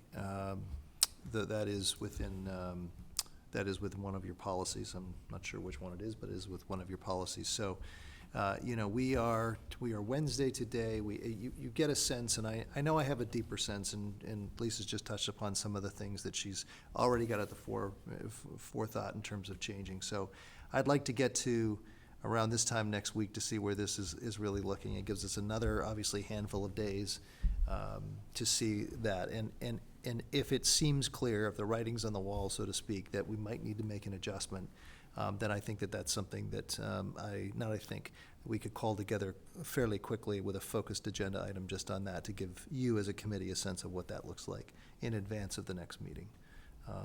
But again, I want to make sure people are watching. If this has to happen, we will make sure that we have ample time for everyone to prepare for an adjustment. It's not just something that I know we can just say what's going to happen tomorrow. Sure. One last thing that I want to mention is it's understandable that the most important thing is that kids get to school on time. The after-school stuff is also important, but the most important thing right now is solving that issue. The kids aren't missing, aren't arriving to school late. But the after-school issue is important too, and we have. I mean, the fact is that we have, because of the additional instructional time, which again was important to do. I mean, the people maybe didn't realize this, but we were substantially below what other districts were giving students time on learning and instructional time. It was not good when we sort of did that analysis. So I think that that's important. But the fact is that we have given ourselves less margin on the latest start times. That the west side, the Shawshene West, used to have the later start times, but it still ended at 3. And then even when you get some of these delays, like on those 2 days that Dr. Brand showed in the presentation, that there's just kind of more time left because, if you're ending at 3, then it's easier to get home at 4, even if the bus, say before 4, even if the bus arrives at 3:29. But with the later start time on the north, we have less margin for getting kids home in a time that we would all want our kids to be home, elementary school kids to be home on that side. And, we're trying to do everything we can, but it's hard to thread the needle there. And it's a little bit more challenging than it was even last year when we still had later start times on one side. We will thank you for your feedback, your comments and suggestions. I will continue to keep you as a committee updated. We certainly will bring back to your next meeting an update, and we'll provide an update continuously to families. I appreciate the suggestions around that aspect as well too. So we appreciate your comments and feedback tonight. Thank you. Thank you. Right. Thank you, Lisa, for being with us. Thank you, Lisa. Thank you. All right, that brings us to public Right. comment. Yeah. Mr. Fennelly. Thank you, Mr. Chairman. So, no one signed up to deliver public comment in person. We did receive a number of written public comments that were in the packet and distributed before the meeting. That said, if there is anybody who would like to make a public comment, please feel free to join us. Please. Yeah, just would ask that you state your name and address for the minutes, and if you could keep your comments to 3 minutes. Yep, understood. please. My name is Ryan Kessler. I live right across the street at 19 Adams Street. Didn't intend to speak today, but since the forum was available. On this, I'm particularly interested in the school bus. I heard all the comments. I'm very sympathetic, but we need to see action. On my daughter's first day home from school, she got home at 5:15, 5:20, after being away from school from 8:30. She had a longer day away from the house than I did. She got off the bus crying. There were additional things. I don't blame anyone here, but the school bus driver missed her stop because the bus drivers repeatedly, for 3 different times that I have seen with my own eyes, holding a map, driving down the road, driving in motion with the piece of paper in front of them, which I think is unacceptable. I could get pulled over if I was doing the same thing. My daughter missed the bus. As a result of that, the bus driver, who I will say, ESL, did not understand her. She could not communicate with the bus driver. They had to go off, finish the route, park somewhere in a parking lot, so that way my daughter could write down her address and give it to the bus driver, so that way Lisa and them could communicate to get her back home. It was unacceptable, and it hasn't happened again, so I respect the improvements that have been made. I understand and respect myself working in operations. I understand the challenge that is faced here. I just know many mothers that are unable to be here today, that are at home waiting, other additional parents. This has been very challenging for them, because this is not impacting middle school and high school in the afternoons as much as it is our youngest community members, our youngest elementary school students that are getting home later. And I think, things that we can do at the high school level, as far as consolidating bus stops where, the high schoolers, middle schoolers can walk further, where they are more responsible. That is something that's more reasonable than our elementary school kids that need more point of service drop off. I think, I would ask that these be considered into this. Overall, I understand the constraints. I understand it's not easy. I understand there's funding and everything that goes into this. I just ask that this is a priority. I respect saying, when can we get an update on this? Because this is impacting our youngest students on a daily basis. Like, even today, I got home from downtown Boston quicker than it took my daughter to get out of her last class and get home. It took me longer in today's rainy downtown Boston traffic to get home than it did. We should keep that in perspective. We are talking her driving 2 or 3 miles versus me driving 16 and a half miles to where I park. So, I will be here in 2 weeks. I'm looking forward to understanding the changes. So I appreciate the work, but there's a lot more work to be done. I think, this has been a failure for 2 weeks that I think needs to continue and to improve. And I say that with respect. Like, our students are getting to school late. Our guiding principles that you started your presentation with were increasing student instructional time and minimizing disruptions and focusing on the traffic program. We have failed at that guiding principle that was established. Our students are getting to school 30, 35, 40 minutes late. So we have effectively taken away the additional instructional time that was the guiding principle for why we made some of these changes. So we just need to keep what our guiding principles are in mind and have those direct what we need to do going forward. I probably went over 3 minutes. Not by much, but thank you for being mindful. Thank you. Appreciate it.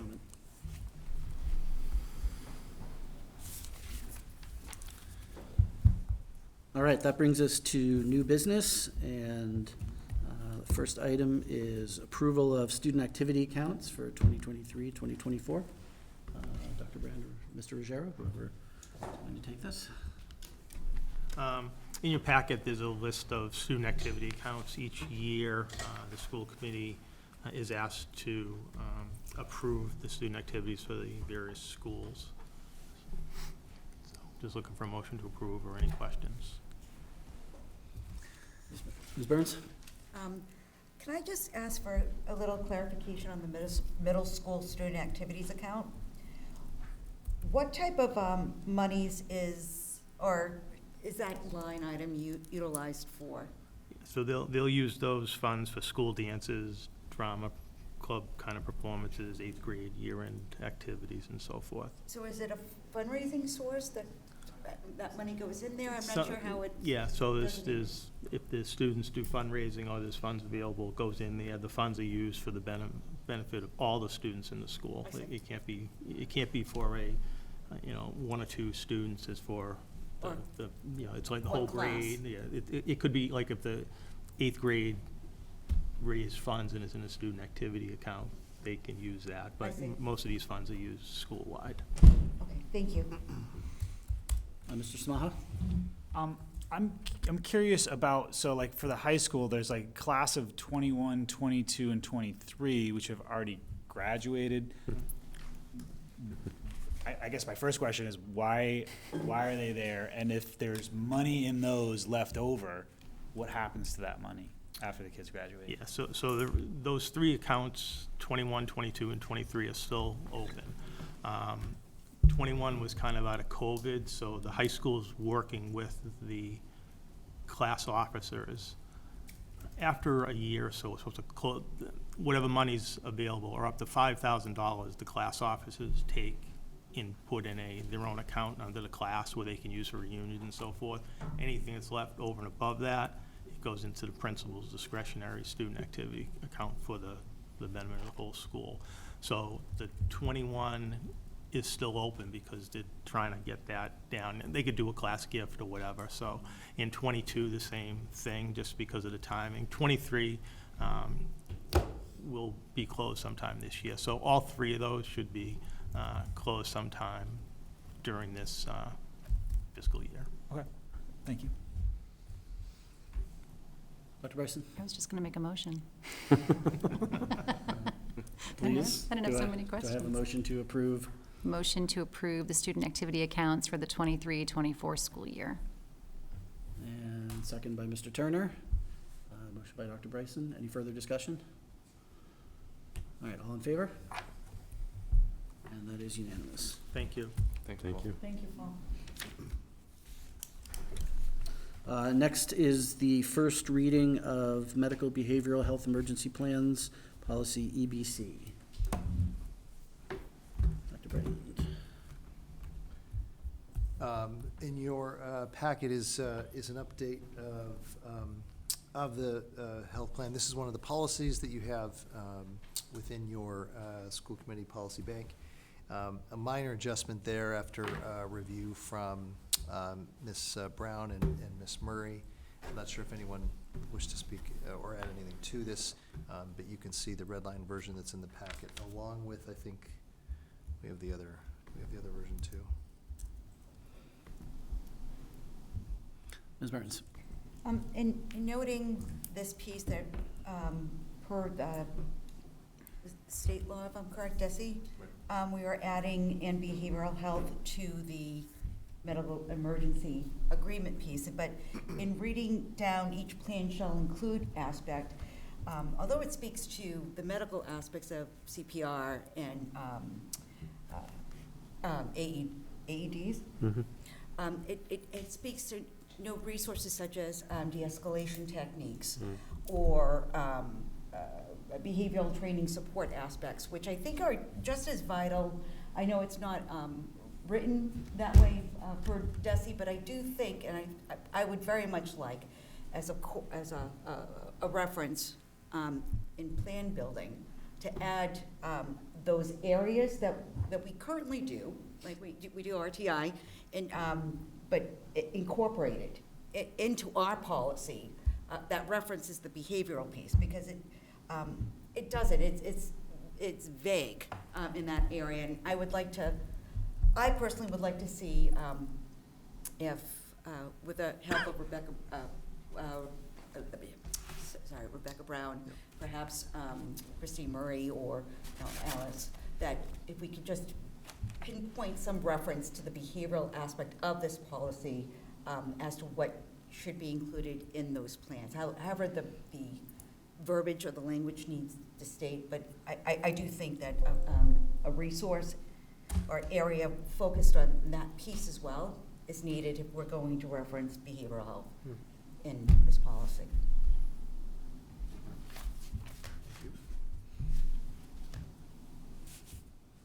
Other comments, Dr. So Bresson? can this just go back to the subcommittee? Because that's where it started, so we just bring it back there and do that. Yeah. Talk to the subcommittee about it, then we'll bring it back here for another first read. Does that make sense? Yeah. Okay. I think it makes sense. Mr. Samaha? Yeah, I was just going to add, and I'm not sure if this is what Mrs. Burns was saying, but it says this, in the third paragraph, superintendent shall develop in consultation with, and adding the behavioral health people to that list, as well as adding behavioral health items to the numbers below. Right, but within that area is, I think what I'm specifying is that. Am I saying the same thing that you're saying? Basically, right, but Okay. in the numbers is what each plan shall include. You reference the medical aspect, so I'm just trying to, I guess, balance that behavioral piece, so it's, there's an outline of what those plans need to include, however they want it. Right, so I think the only thing that I agree totally with that, but add in that paragraph, it says in consultation with, is add a behavioral health person Oh, yeah. to that. Christine Murray or Thank you. somebody, Correct. right? Thank Correct, you, you're to right, that okay, list. yep, I agree. Yep. I think that's a good addition Thanks, too. Jim. That's true. All right, so we will return this to the policy subcommittee and bring it back for a second reading. Great.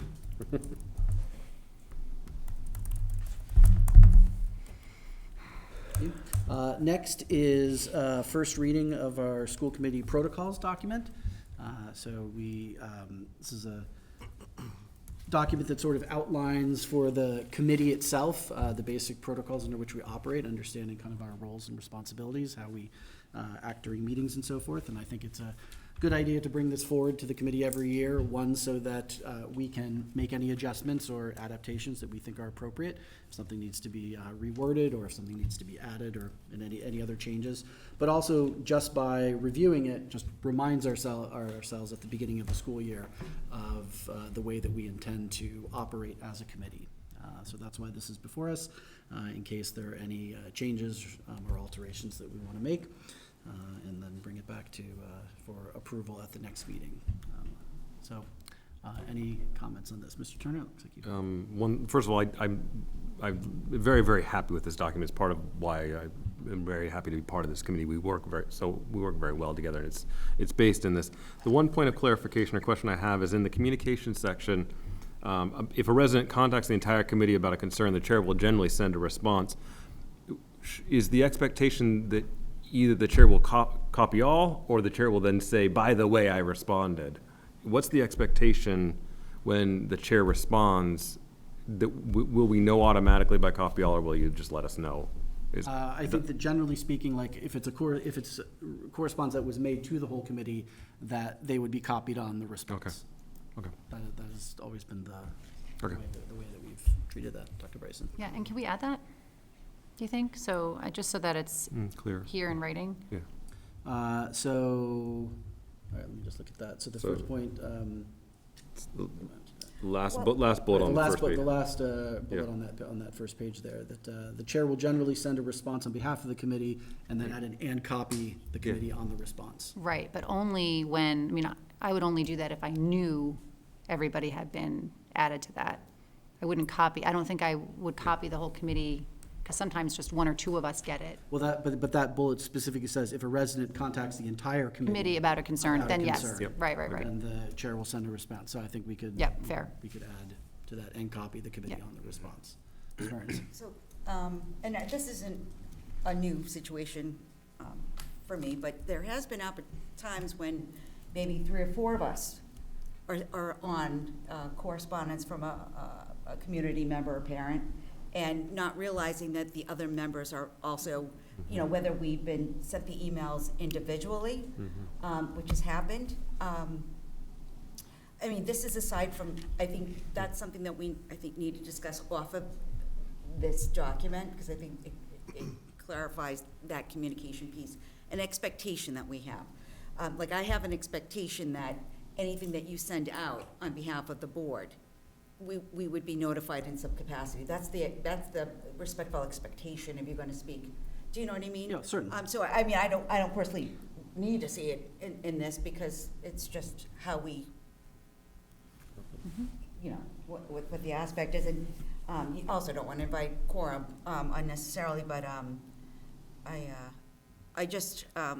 think it is helpful. And I think for that purpose, if 4 of us get an email and the other 3 of us don't, sending out that response at least elicits, I didn't get that email, can someone forward it, to the chair? Can you forward on the correspondence, So I think that it's, I don't know if it needs to be part of our protocols, because I would assume that would be just our actions anyway, right?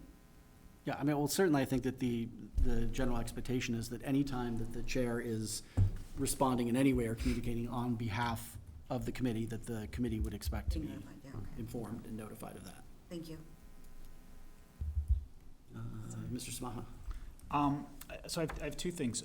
One, in terms of, it says in the last bullet under communication, all complaints and concerns received by the school committee or by individual members will direct it to the superintendent. And again, I guess this only occurred to me just now, should that also say, and should be directed to the superintendent and copy the chair on that as well? So that if I got a concern or a complaint, I wouldn't just forward that on to Dr. Brown. I think the idea behind this is that I'm not gonna reach out, to a school principal, but I'll reach out, if there's if a high school parent has a problem with me, I'm not gonna reach out necessarily to Mr. Gendron, but I would reach out to you, right, to sort of follow the chain there. But I think it's also important that if I'm getting that complaint or concern and I'm forwarding it to you, that the chair also gets that. Yeah. So, but that's any correspondence that we send to Dr. Brand we always copy the chair on anyway. That's Correct, but does it say that? It's And I'm not, and I'm. 3 or 4 bullets up. Okay. Yeah, there is a part that talks about that any correspondence with the superintendent, generally the chair is going to be Okay. copied on. Quickly, just the second thing is just a consistency thing, is it says chairperson throughout the document, and I know a lot of our other documents say just chair, and I think that we need to just make sure that we're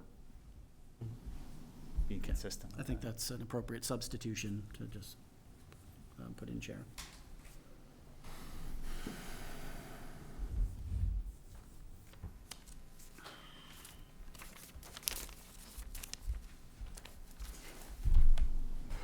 All right, any other comments or amendments here?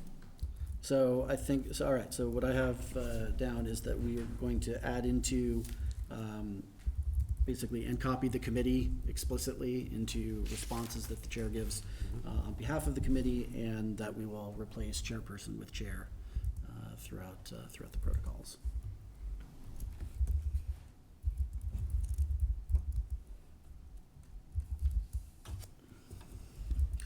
All right, thank you all very much. When we met with Glenn Kessler for the workshop the other week, I think that if we didn't already have this, then we would have talked a lot about these type of things. But fortunately, this is something that we've had in place for a number of years, and I think it's a big part of why the committee works well, and we're able to use our time in these meetings effectively. All right, so we'll bring this back at the next meeting for approval and to sign the document. All right, and that brings us to action plan for the strategic plan. Dr. Brand. Sure, thank you. So we have, the district leadership team, and led very much largely by Miss Elliott, who's been working hard to help coordinate all of this. We're really thrilled to be able to bring to you as an update a lot of activity that has taken place over the last couple of months with our entire district leadership team. And again, just for reference for those in the community, that includes all of our school principals, our assistant principals, other district leaders, and our central office leadership team. You'll recall that back at the end of last school year, after a fairly lengthy process with multiple stakeholders representing all of really our most important groups throughout our community, including students, including educators, parent guardians, school committee members, administrators. We worked hard to bring to you and ultimately have your approval for our new 5-year strategic plan. That plan includes vision, mission, and core values. It includes the five overarching strategic objectives, and as well a range of what we identify as initiatives, those things that are believed to be most important through the feedback of stakeholders to help us realize those objectives over the course of 5 years. Over the last couple of months, the district leadership team has met both in smaller groups as well as in larger groups to take that framework, if you will, of the plan and really help identify action steps that were identified and thought to be helpful to move forward in the pursuit of those initiatives. So what you have before you tonight in the packet is more than a glimpse. It's the holistic plan after a lot of time spent by the district leadership team to put that together. We, the central office leadership team, are thankful for what you provided us, because really that was the license to roll up our sleeves and, from our perspectives, identify those things that we feel are most important as actionable items to move forward in pursuit of those initiatives and ultimately in pursuit of those objectives. So we've not only provided you with those specifics, but we've also most recently, a complement of this is also the timeline. And I'll maybe let Ms. Elliott speak to that specifically. Sure. So our initial plan was to come back on the 27th to present the timeline. So what I did send you today was our first stab at that timeline, because there were so many questions about, wanting to see that big picture. So, we've gone through it, and that's our first really, tackling that as our first chance to kind of really prioritize what we think is doable. I do know that principals and some of their teams within their schools and different departments, we're still looking at this again to make adjustments, and is this really reasonable? So we are open to feedback around that. But in the email, so it's not in your packet, but it was an email today that was forwarded, you will see two different documents. One of them is the strategic objective. It's a chart with the initiatives in the order of, objective 1, and then 1.1, 1.2, 3, 4, 5, and then the projected timeline for each one of those initiatives. So within an initiative, there are multiple steps which have their own timeline, but that would be the latest date on this completion chart that we would anticipate the overall objective being completed. So the first part of that chart is by objective. The second part is we've taken all of those and ordered them chronologically to get a sense of okay, what would be the first things that we would tackle, and to try to look at, do we have a balance of how we've distributed the work that we're planning to do. We're also thoughtful about looking at the people who are charged with overseeing the work and making sure that there's a balance, so working within the capacity we have for the staffing we have. So some work falls heavily in certain areas or certain departments. We want to make sure that we have a reasonable timeline. We had a lot of conversations, and we've grappled quite a bit with everybody wanting to prioritize everything first, right? So that was okay, well, we're doing a lot of this now, we want to get this done right away. And we had to have a lot of conversations because we kept circling back to the work we did initially, or the larger stakeholder group did initially here, where the feedback was, there are too many initiatives all happening at the same time, and it's hard to get traction, and people are overwhelmed. So we wanted to be really thoughtful and mindful about pacing these things out in real, actionable ways, because the plan is only as good as we can set a really lofty plan, but if it's not actionable and it's not reasonable and manageable and something that the district can budget to support over that 5-year plan as well, then it really won't be sustainable or won't come to fruition. So that is one of the documents that's shared with you. The other is the actual plan, and the full plan with the circle of values, the theory of action, et cetera, the list of objectives. But on page 6 of the other document is where the action plans start. So they're the cover page of the action plans. There's a link to each action plan embedded within it. And you can see sort of that cover sheet that has, what is the initiative, the link to the action plan itself, who will be responsible for overseeing that action plan specifically, what's the anticipated completion date of the whole action plan, or the whole initiative, excuse me, and what's the status, in progress. So many of the so this is a higher level detail, but then when you're looking in the action plan, you'll see multiple years of projected completion dates for each of the different steps. Ms. Burns? Thank you. I was just, I didn't have an opportunity to review the timeline today, but I do notice that on the initiative, first objective 1, first initiative 1.4, with regards to a multi-tiered, district-wide multi-tiered system of support to ensure students receive appropriate social, emotional, and behavioral interventions. I'm just curious as to why, taking into consideration today and the state we've been coming out of with COVID, why this wouldn't be more of I'm just asking broadly, this doesn't look like it's going to start really until fall of 25, as opposed to 2024. You know what I mean? I see this as a huge aspect, and I know that we have certain multi-tier initiatives in, but I just everything that's encompassed in this action step, I just don't know why it's not being worked on either, even in.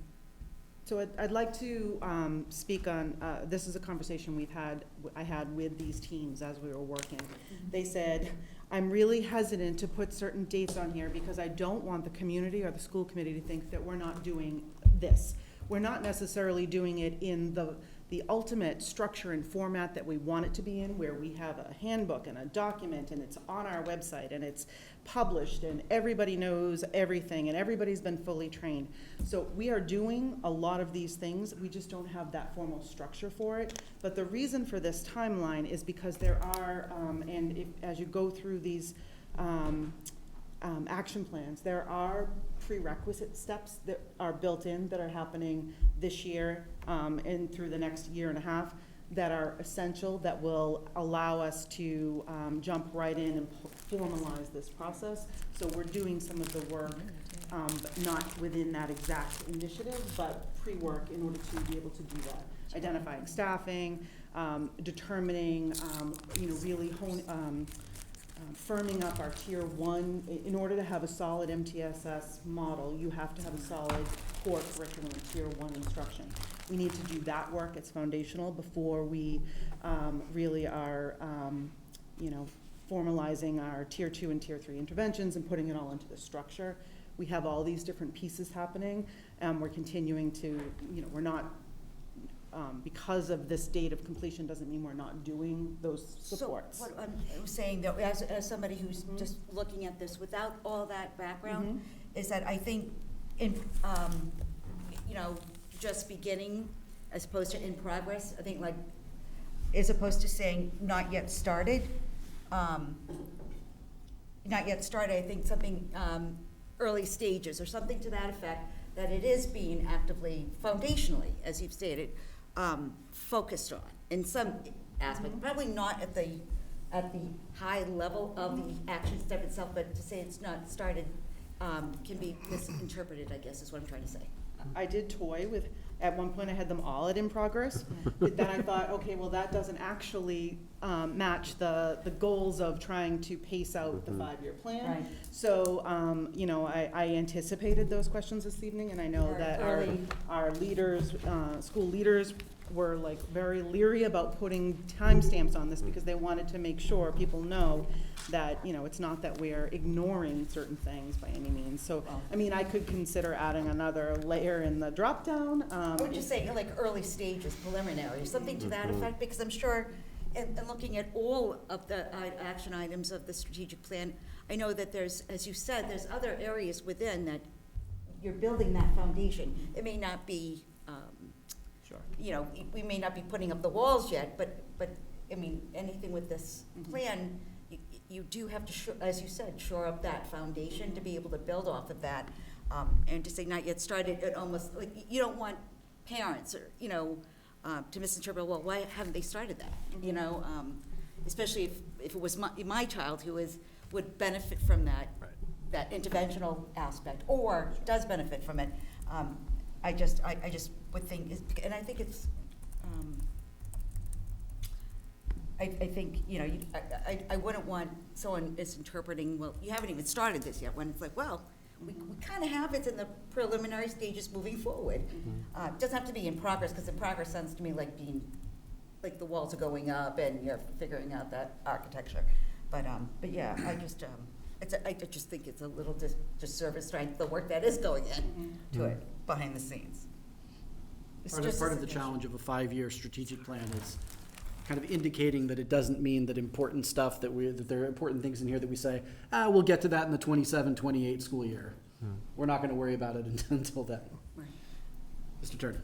Yeah, thank you for all the effort on this, and I do agree that getting to this point now was very, very helpful from where we were at the end of the year last year, and all the additional work has given a lot more clarity. I did think the exact almost opposite on the in-progress piece was one of the things you talked about earlier at the staff kickoff was, you know, trying to be balanced about the workload, and I was slightly worried when I saw so many things in progress. So maybe there is another category of initial efforts or something that gives that level, because it does look that kind of daunting. I sent some detailed questions, but at a higher level, the one question I did want to mention was Objective 2 talks about foster school communities where all students and staff experience a sense of belonging and safety. It's pretty clear in all the initiatives related and action plans related to Objective 2 that student belonging and safety is covered, and it's pretty clear that staff safety is covered. I don't see staff belonging.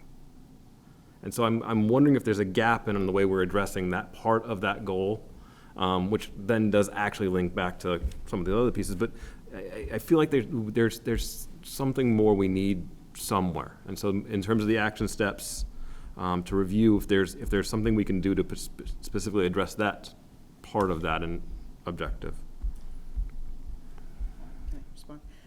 So I did make a note of that, and because in the questions that you had sent, I have it highlighted as a question to bring back to the subgroup that worked on that committee. Yeah. Cool. Thank you. Mr. Samaha? I guess I have a general question. I mean, first of all, this is fantastic work, and I think it's really, a lot of it's very well thought out. Are you seeking approval from the committee on this? Because it's sort of, I guess that's just like a procedural, because it says like, you know, this is like our first read. Are we gonna need to approve this? I think that was the intention. Yeah, I think that was that's the understanding that we had going into it. It was obviously sort of a two-phase approval process, I guess. The first was in June, But, you know, we're bringing this to you for your feedback, comments, and ultimately, hopefully, approval, you know, at the next meeting in September. We think that that's important, you know, to obviously codify the fact that this is your plan that we'll work to enact on your behalf, so. Mr. Fennelly? Thank you. A couple of quick things, if I could. First, I guess we'll call it the timeline list. Thank you, because that was, I'm sure I'm not the only one, but one of the big things that jumped out to me, I think I said this to Dr. Brand when we spoke, was when? When is all this happening, right? Great ideas, love it, but when? So thank you for that. I appreciate it. I want to call out just a few specific things. Item or action step, I guess, 2.3, which talks a lot about community involvement and, you know, like having some of the different grade levels come in and do presentations and have high school kids mentor younger grades. I mean, we're just, 6 months now into having a student representative here consistently, right? So this whole thing, I think, is excellent, and I'm really happy to see sort of that part of our schools sort of not only working amongst themselves, but with the larger community. So really appreciate that. I wonder, not so much for the strategic plan, but more broadly, but it dawned on me when I was reading through this, if we've considered as a leadership team other avenues for gathering feedback that aren't surveys, right? I saw the word survey listed in here a number of times, and I get how helpful they are to gather data, right?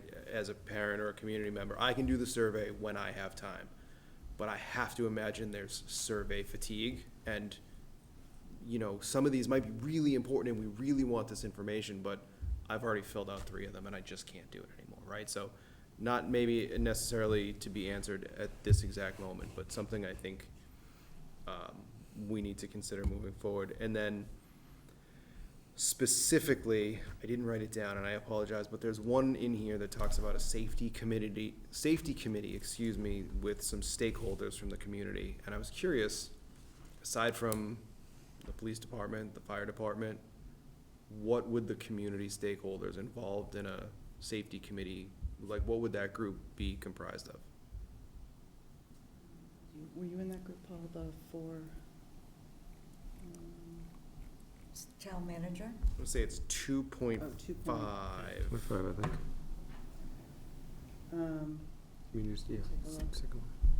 Second one down, conduct a security audit including community stakeholders and resources to assess strengths and needs for improvements. Well, community stakeholders, I would envision, would include, you know, police, fire, all of those groups. Sure. But I would also, and I don't want to speak on behalf of the group that put this action step together, but I believe that it would involve parents as well, as stakeholders in the process. Okay. That makes sense. I was just curious. Mhm. Thank you. Is it directly tied to that, or? It is about the security piece, because I thought the district had one at some point. I think COVID knocked it, and I know, Paul, I thought you or, there was a group with the police chief, the fire chief. Town We do. do, We we do. still have that. Oh, so it is. So- District safety committee. Is this like reestablishment, or is this envisioned I'm just to be trying to different? figure out the difference between that committee and the, So you're talking in 2.5? yes.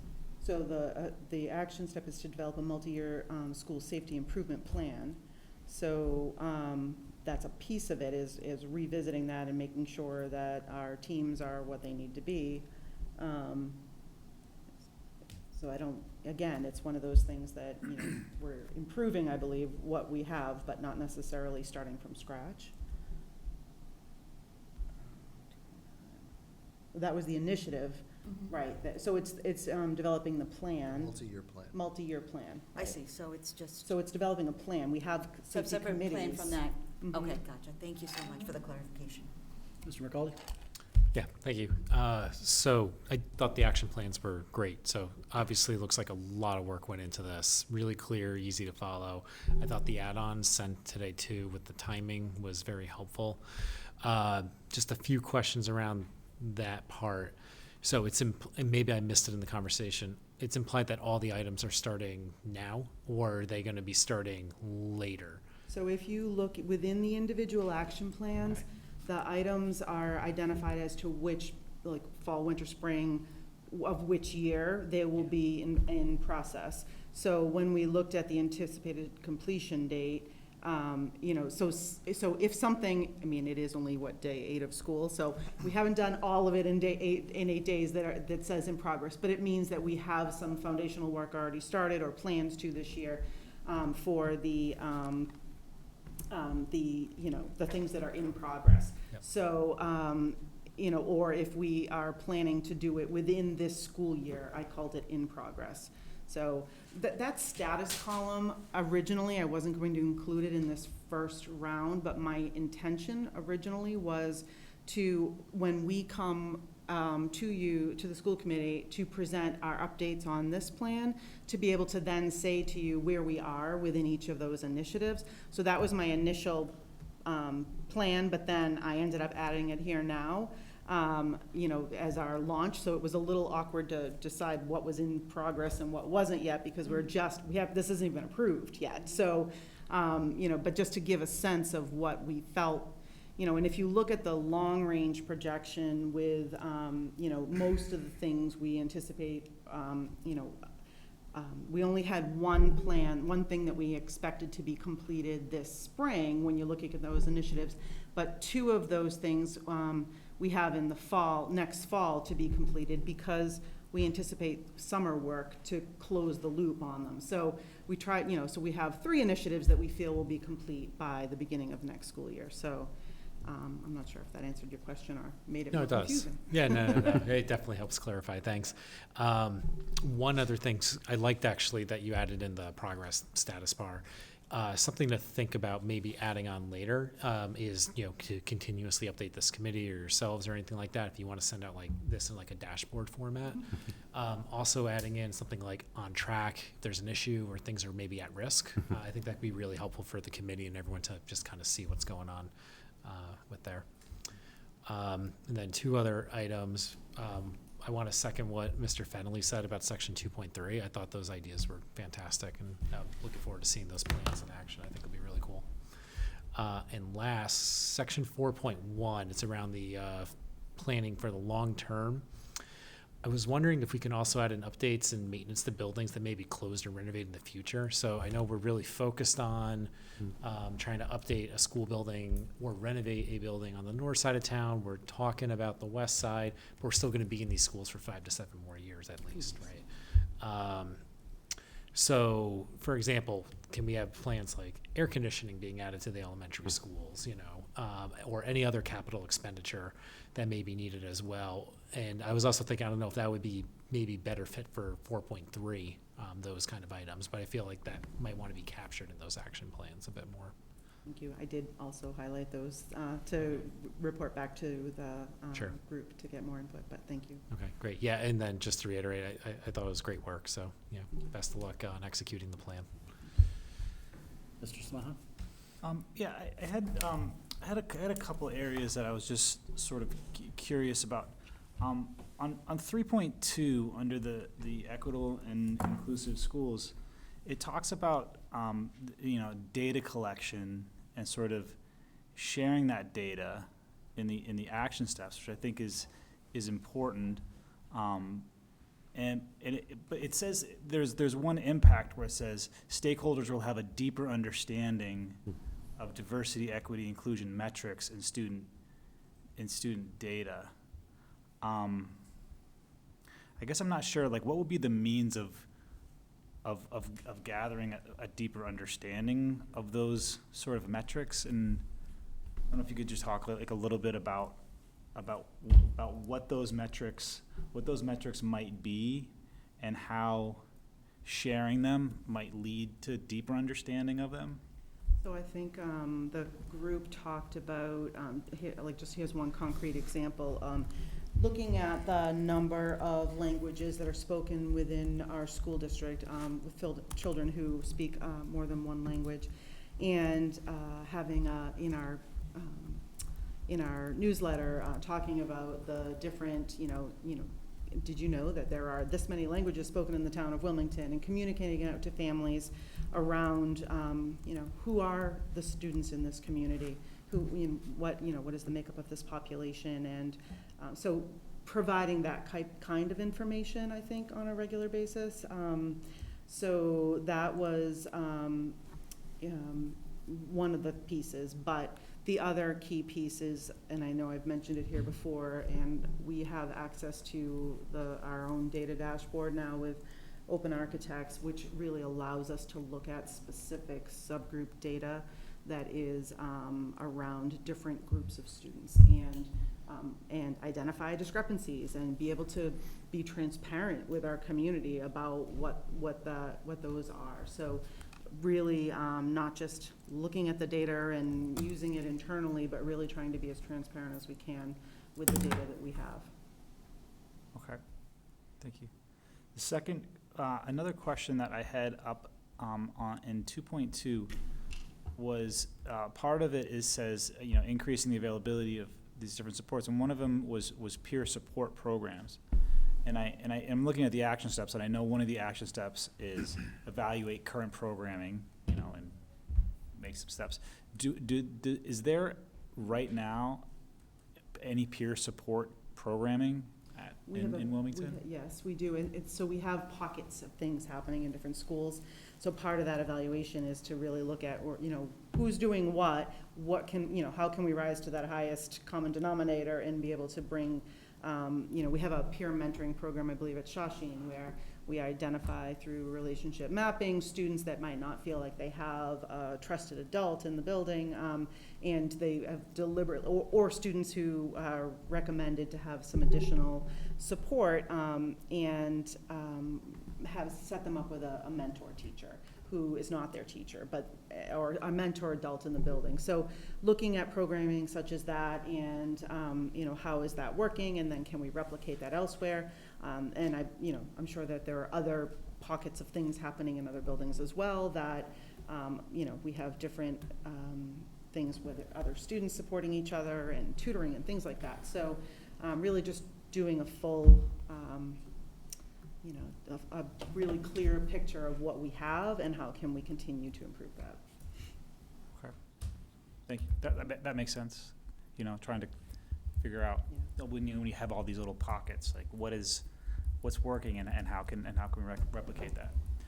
The only other thing and this is just more of a suggestion, I know on 3.4 it talked about translations, and and I think it's I don't know how much it costs, but there's a texting program called Talking Points that I use that in Boston, and it's fantastic. So we have currently many of our teachers are using the free version, but it is a conversation I had with our new CTL, ESL CTL about, she's developing quite an extensive plan for us really as our ESL program continues to grow with, she's running professional development for staff on translations, and she's really helping to help streamline our processes for translations and translating documents and hiring translators, but also using programs like that. So we're looking into the paid license for that as well. Okay. Thank you. Dr. Bryson? So I have a couple of questions. One, so I didn't have time to review the new documents. What are we looking at in 2 weeks? Is that all going to be separate? Are we pulling these things together? What document are we looking at? So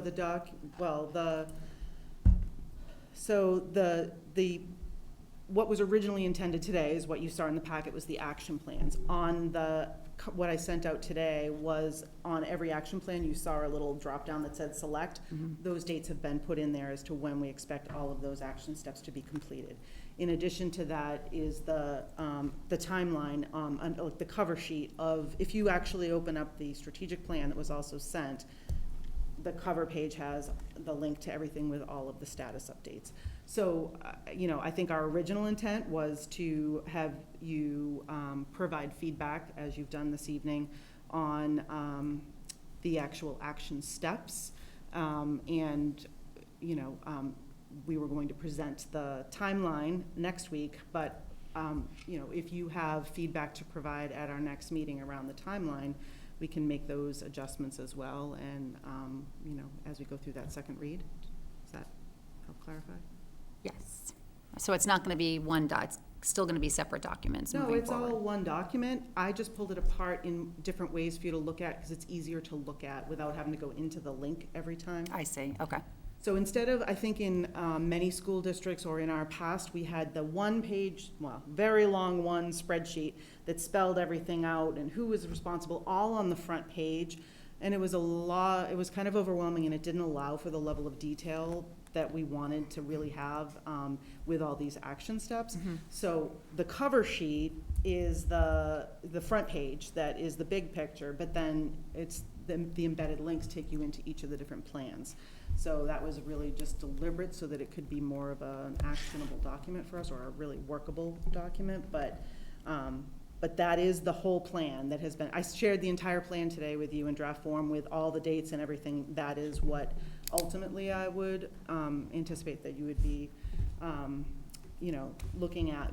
But the second document I sent you was just sort of like a cheat sheet of seeing it all in chronological order, just to look at how evenly to look at the actual pacing. And we also, and I should mention about that, we also looked at where we felt that there would be budget implications, and we tried to spread those things out so that it wasn't like any big hit in any one fiscal year, thinking about what the costs would be to be able to implement these things. So that was part of the work of putting it all in a chronological timeline as well. Okay, and then I have one more question. And this, I'm sort of just curious, I think, what others are thinking. When I'm looking at measuring impact, sometimes it's like I can see exactly how that would be demonstrated, and other times I'm not so sure. And so just as an example, in 3.4, as a result, students will demonstrate higher levels of school engagement and success. And what I'm looking for is as demonstrated by blank. So I'm not saying it should be there. I guess I'm looking to everyone to say, are we looking for, I'm thinking if I'm measuring it, how am I actually measuring it? Measuring engagement and success. So I don't know. I'm like, part of me is like, do I need to worry about that? But there's a few of them that I feel like are very specific, and I'm like, oh, okay, I understand that would be measured. Then there's some that seem very just general, fluffy. I'm like, is that attendance data? Is that AP scores? Is that students in AP classes? Is that, so I'm like, do we want to be that specific or not be? So I guess so some of them I'm really good with, and then others like 3.4, I'm like, that measuring impact doesn't do much for me. It doesn't tell me enough, We started by trying to quantify everything, and we got so bogged down that we were watering down everything we were trying to do in order to be able to present to you 85% of, and so we took a step back and said, all right, let's actually say, what do we know what we need to do. We anticipate that this is going to be the outcome, because the goal is that we're doing these things in order to achieve the initiative that we've identified. Right. So we struggled with that, to be perfectly honest with you, and we took some of this template from the Department of Ed's examples, and it was of course written sort of in that SMART goal format, but not every one of them lent themselves to that, and it felt like we were fabricating something for the sake of fabricating it, when really we're going to present to you what our we're developing an MTSS handbook, and that's what the product is going to be. So it's not, in some cases, we probably could say we anticipate an increase in attendance, or we anticipate an increase in students' responses on their sense of belonging on the survey that we send out annually. We didn't get into the weeds, and we certainly can if you want that level of detail, but we didn't get into the weeds with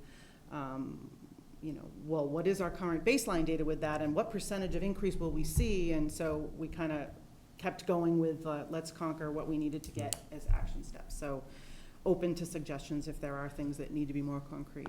Mr. Turner? So specific to that, Dr. Bryson, that was one of the things I had in the detail questions I didn't dive into. There's a couple spots where I had a similar question. And I think it's appropriate for some of them to be super measurable and some of them may not be. But I think for our understanding, and as another example, 2.2, students will have appropriate access to a range of mental health supports.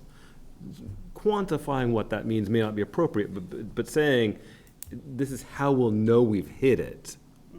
Because what does appropriate access mean? But if it shouldn't necessarily be a number, it shouldn't necessarily be X, Y, Z.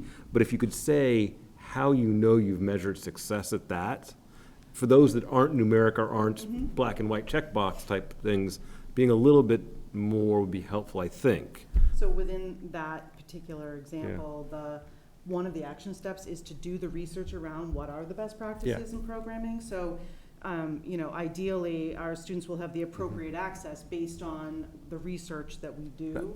So we can expand on that to say, based on action step 2, the research that we do, the findings.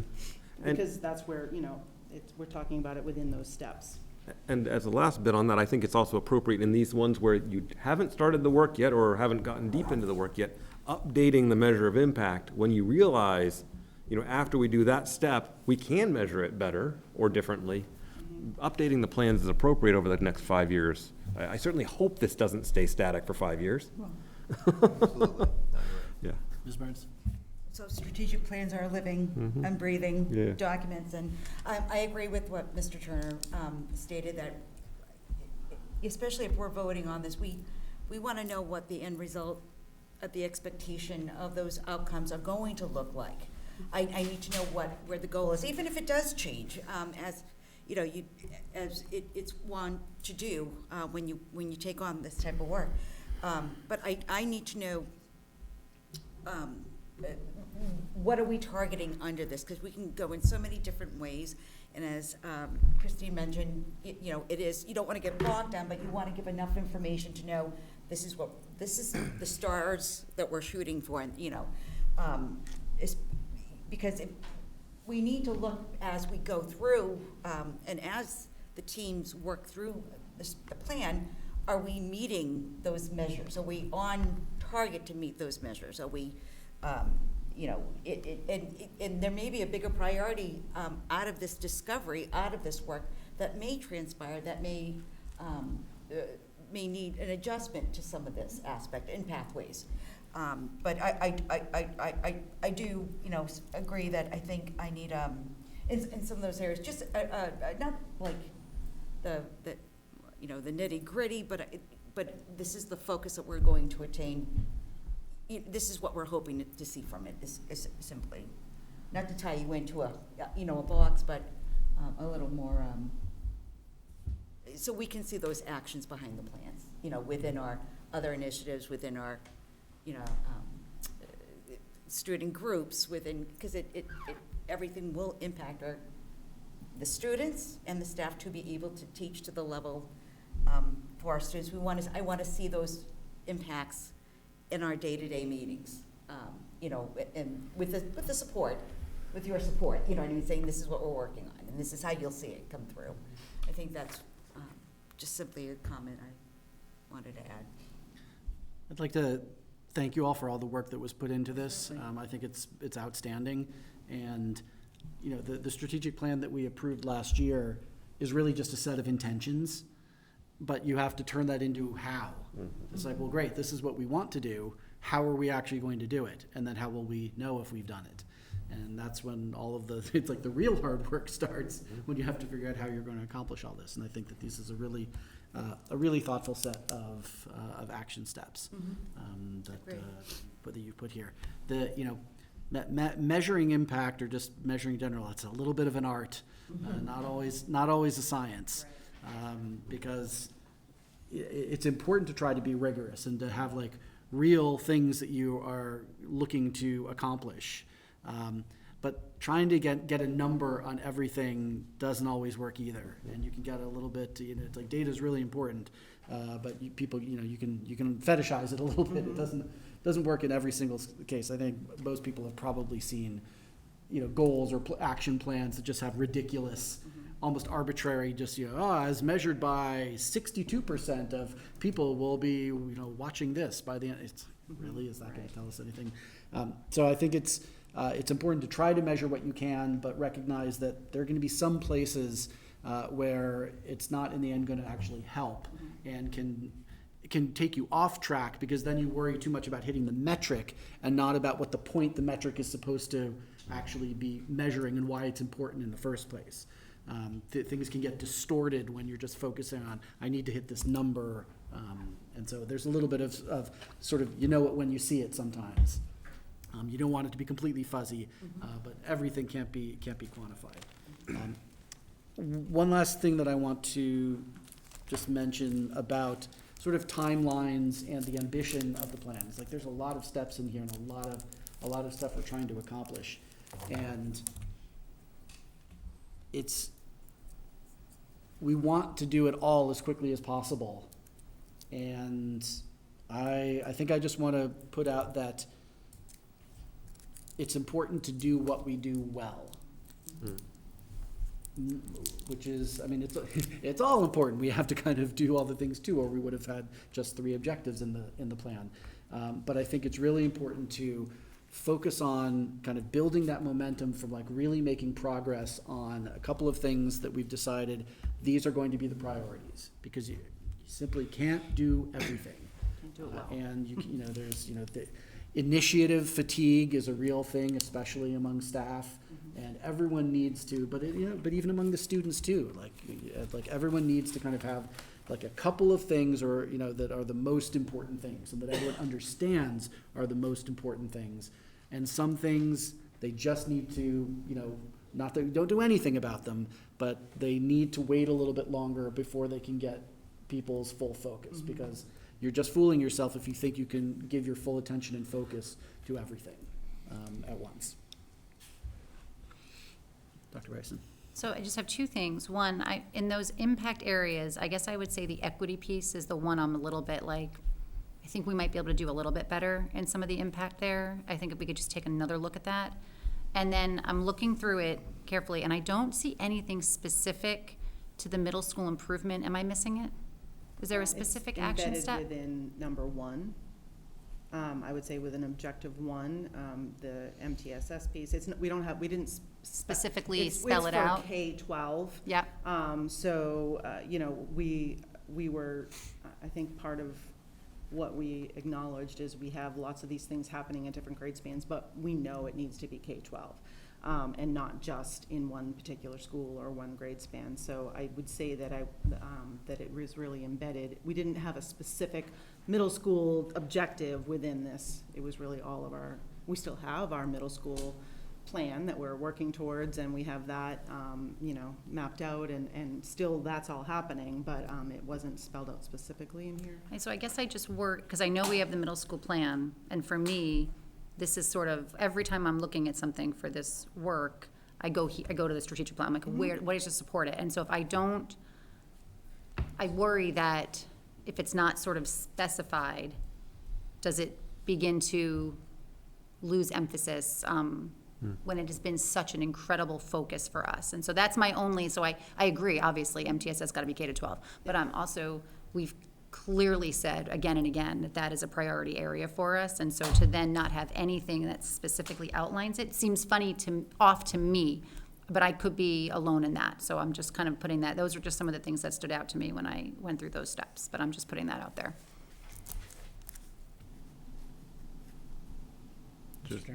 I second that. Just so you're not alone. I could certainly provide a crosswalk for you if that helps, to show where these initiatives fall within that, and we're still working on that, and I don't know if that would be helpful, or if you really want just them. Because we have a high school plan that we developed the year before with a long-range rollout of different coursework, and we didn't specify that specifically in here either.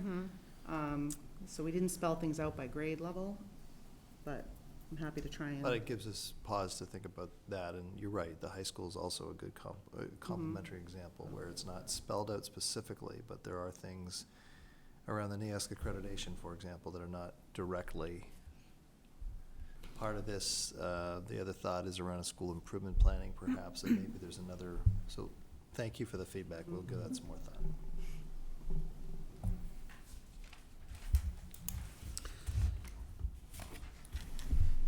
All right, thank you very much, and that will come back to us on the Yes. 27th. Thank you very much. All right, so we have one piece of old business, which is student absences and excuses, policy JH, with some new revisions to it. So, Dr. Brennan, do you want to speak to that? Okay. Thank you. I had two suggestions that I wanted to get feedback on. Where it states child within this policy, I'd like to see it read student for consistency. It goes from child to student, but every child within our district is a student. So, for instance, therefore students may be excused temporarily from school attendance for the following reasons: illness, bereavement, whether so inclement as to endanger the health of the child. I just wonder if we could do the health of the student, because even our young adults, I mean, it's really, our middle schoolers, our high schoolers, to call them children, at their, technically they are, but they're really young adults. I just would like to see students referenced in this policy and remove the child piece. And the only other aspect that I think may require clarification is in the very last paragraph regarding withdrawals. It speaks to timeframes. So it speaks about a 10-day time frame, and also says the time frame may be extended at the request of the parent guardian, and no extension shall exceed 14 days. I know a lot of, when we look at dates, especially within our policy, it's helpful to clarify, are those calendar days or are those school days? What are the 14 days specifically referenced? And I think it is helpful, especially, I know in the special education realm, certain things work on a calendar and certain things are specific to school days, with regards to evaluations, with regards to a variety of things. So I do think that added minor clarification would be helpful when referencing the timeframes built into that area. It just tweaking, and I mean, I know some has thought, go ahead. Well, I can't. Dr. Bryson? So we've reviewed this, so thank you for those comments. We'll bring it back to the subcommittee. The reason this came back again was it said dropout prevention. Right. And we've changed that. So I just wanted to make sure we all knew why this was back here. Thank you. We changed it from dropout prevention to withdrawal from school, to Stephen Turner's comments. So we understand that this is not a document on dropout prevention. We've talked about going and creating something like that, but for the purpose of this, we've just removed that, added that, and I think those comments are great. So we'll bring it back to the subcommittee. I'm looking at Jesse, but make those comments, and then I think it probably can come back as the second read under the consent agenda next time, if everyone else agrees. But I just want to make sure we knew why it was here. I know it's been a while, so I'm like, I just want to make sure everyone knows why it's back. I want to address the student-child issue, though, because, and this is something that, I think this came up in the discussion of the middle school handbook. In fact, I think that, I think Jen, you made a comment about that in certain contexts, when you're especially talking about like the parents or guardians, that the student language feels a little bit weird. And some places it feels fine, but for example, the first paragraph of this policy towards the end, it says, one of which is to ensure, as well as responsibility, one of which is to ensure that their children attend school regularly in accordance with state law. That feels natural to me, whereas when you talk about parents, guardians have special rights and responsibilities, one is to ensure that their students attend school regularly. That feels a little bit unnatural in the context of talking about parents and guardians. In the sentence, for example, where it says, the very next sentence, therefore students may be excused temporarily for the following reasons, that seems completely appropriate, and it would feel weird there to say children rather than students. But I think that that's the context that makes it a little bit different in some cases. Well, point of reference, with middle school, then I could see how that could apply to that age bracket, but when you're looking at a policy that expands the whole district, I understand your point, and it's, you know, I can't necessarily disagree, I certainly can't disagree with it. You know, but either way, I mean, but you're referencing that sentence, you know, recognize that parent, I don't want to get into, you know, tomato, but recognize that parents and guardians of children attending our schools. So, I mean, we have parents and guardians whose students or children don't attend our schools, that do participate in certain ways, and have actually have a right to in some aspects. But I mean, but either way, recognize that students attending our schools have special rights as well as responsibilities. One of which is to ensure that students attend school regularly. Or, I mean, it's. I understand, and it may bode well, but I just think that, you know, maybe in certain areas we're referencing students, and students typically are under the age of 18 in the Wilmington public school system. So, I don't know. I don't feel strongly about the issue, but I just wanted to. Let's just bring it back to the subcommittee, please. Let's take this back to the subcommittee. I think I just wanted to point out that I think, to me, it doesn't read as an inconsistency, but rather as just different language because of slightly different contextual aspects of the sentences. All right, so let's get really deep into parsing. Yes, please. Every last rhetorical way that we'll do that. All right, we're going to send that back to the subcommittee. Okay, great. Along with the other, along with policy EBC from earlier. Okay, any subcommittee reports? Yes. Mr. Turner. With regard to WEF, in light of the time, I'll cut my 10-page report down to 9. So, no, to be brief, WEF had its first meeting of the fall last night. They're very excited to be kicking off their fundraising efforts, and for those who don't know, WEF does amazing work raising funds for grants for educators throughout the district. They are, like I said, beginning their fundraising cycle for the year. They have gotten out the grant applications much earlier this year. Some of the teachers, the applications are due January, February, March, depending on the type of grant. And some of the teachers were a little bit crunched for time in prior years, so they've tried to get them out much earlier so the teachers can work on them as they have time earlier in the school year. They're looking very much to re-engage with local businesses. Part of the pandemic effect was some of the businesses most hardest hit were local businesses that had been very big supporters of WEF, so looking to re-engage with them. They are looking to recruit new members.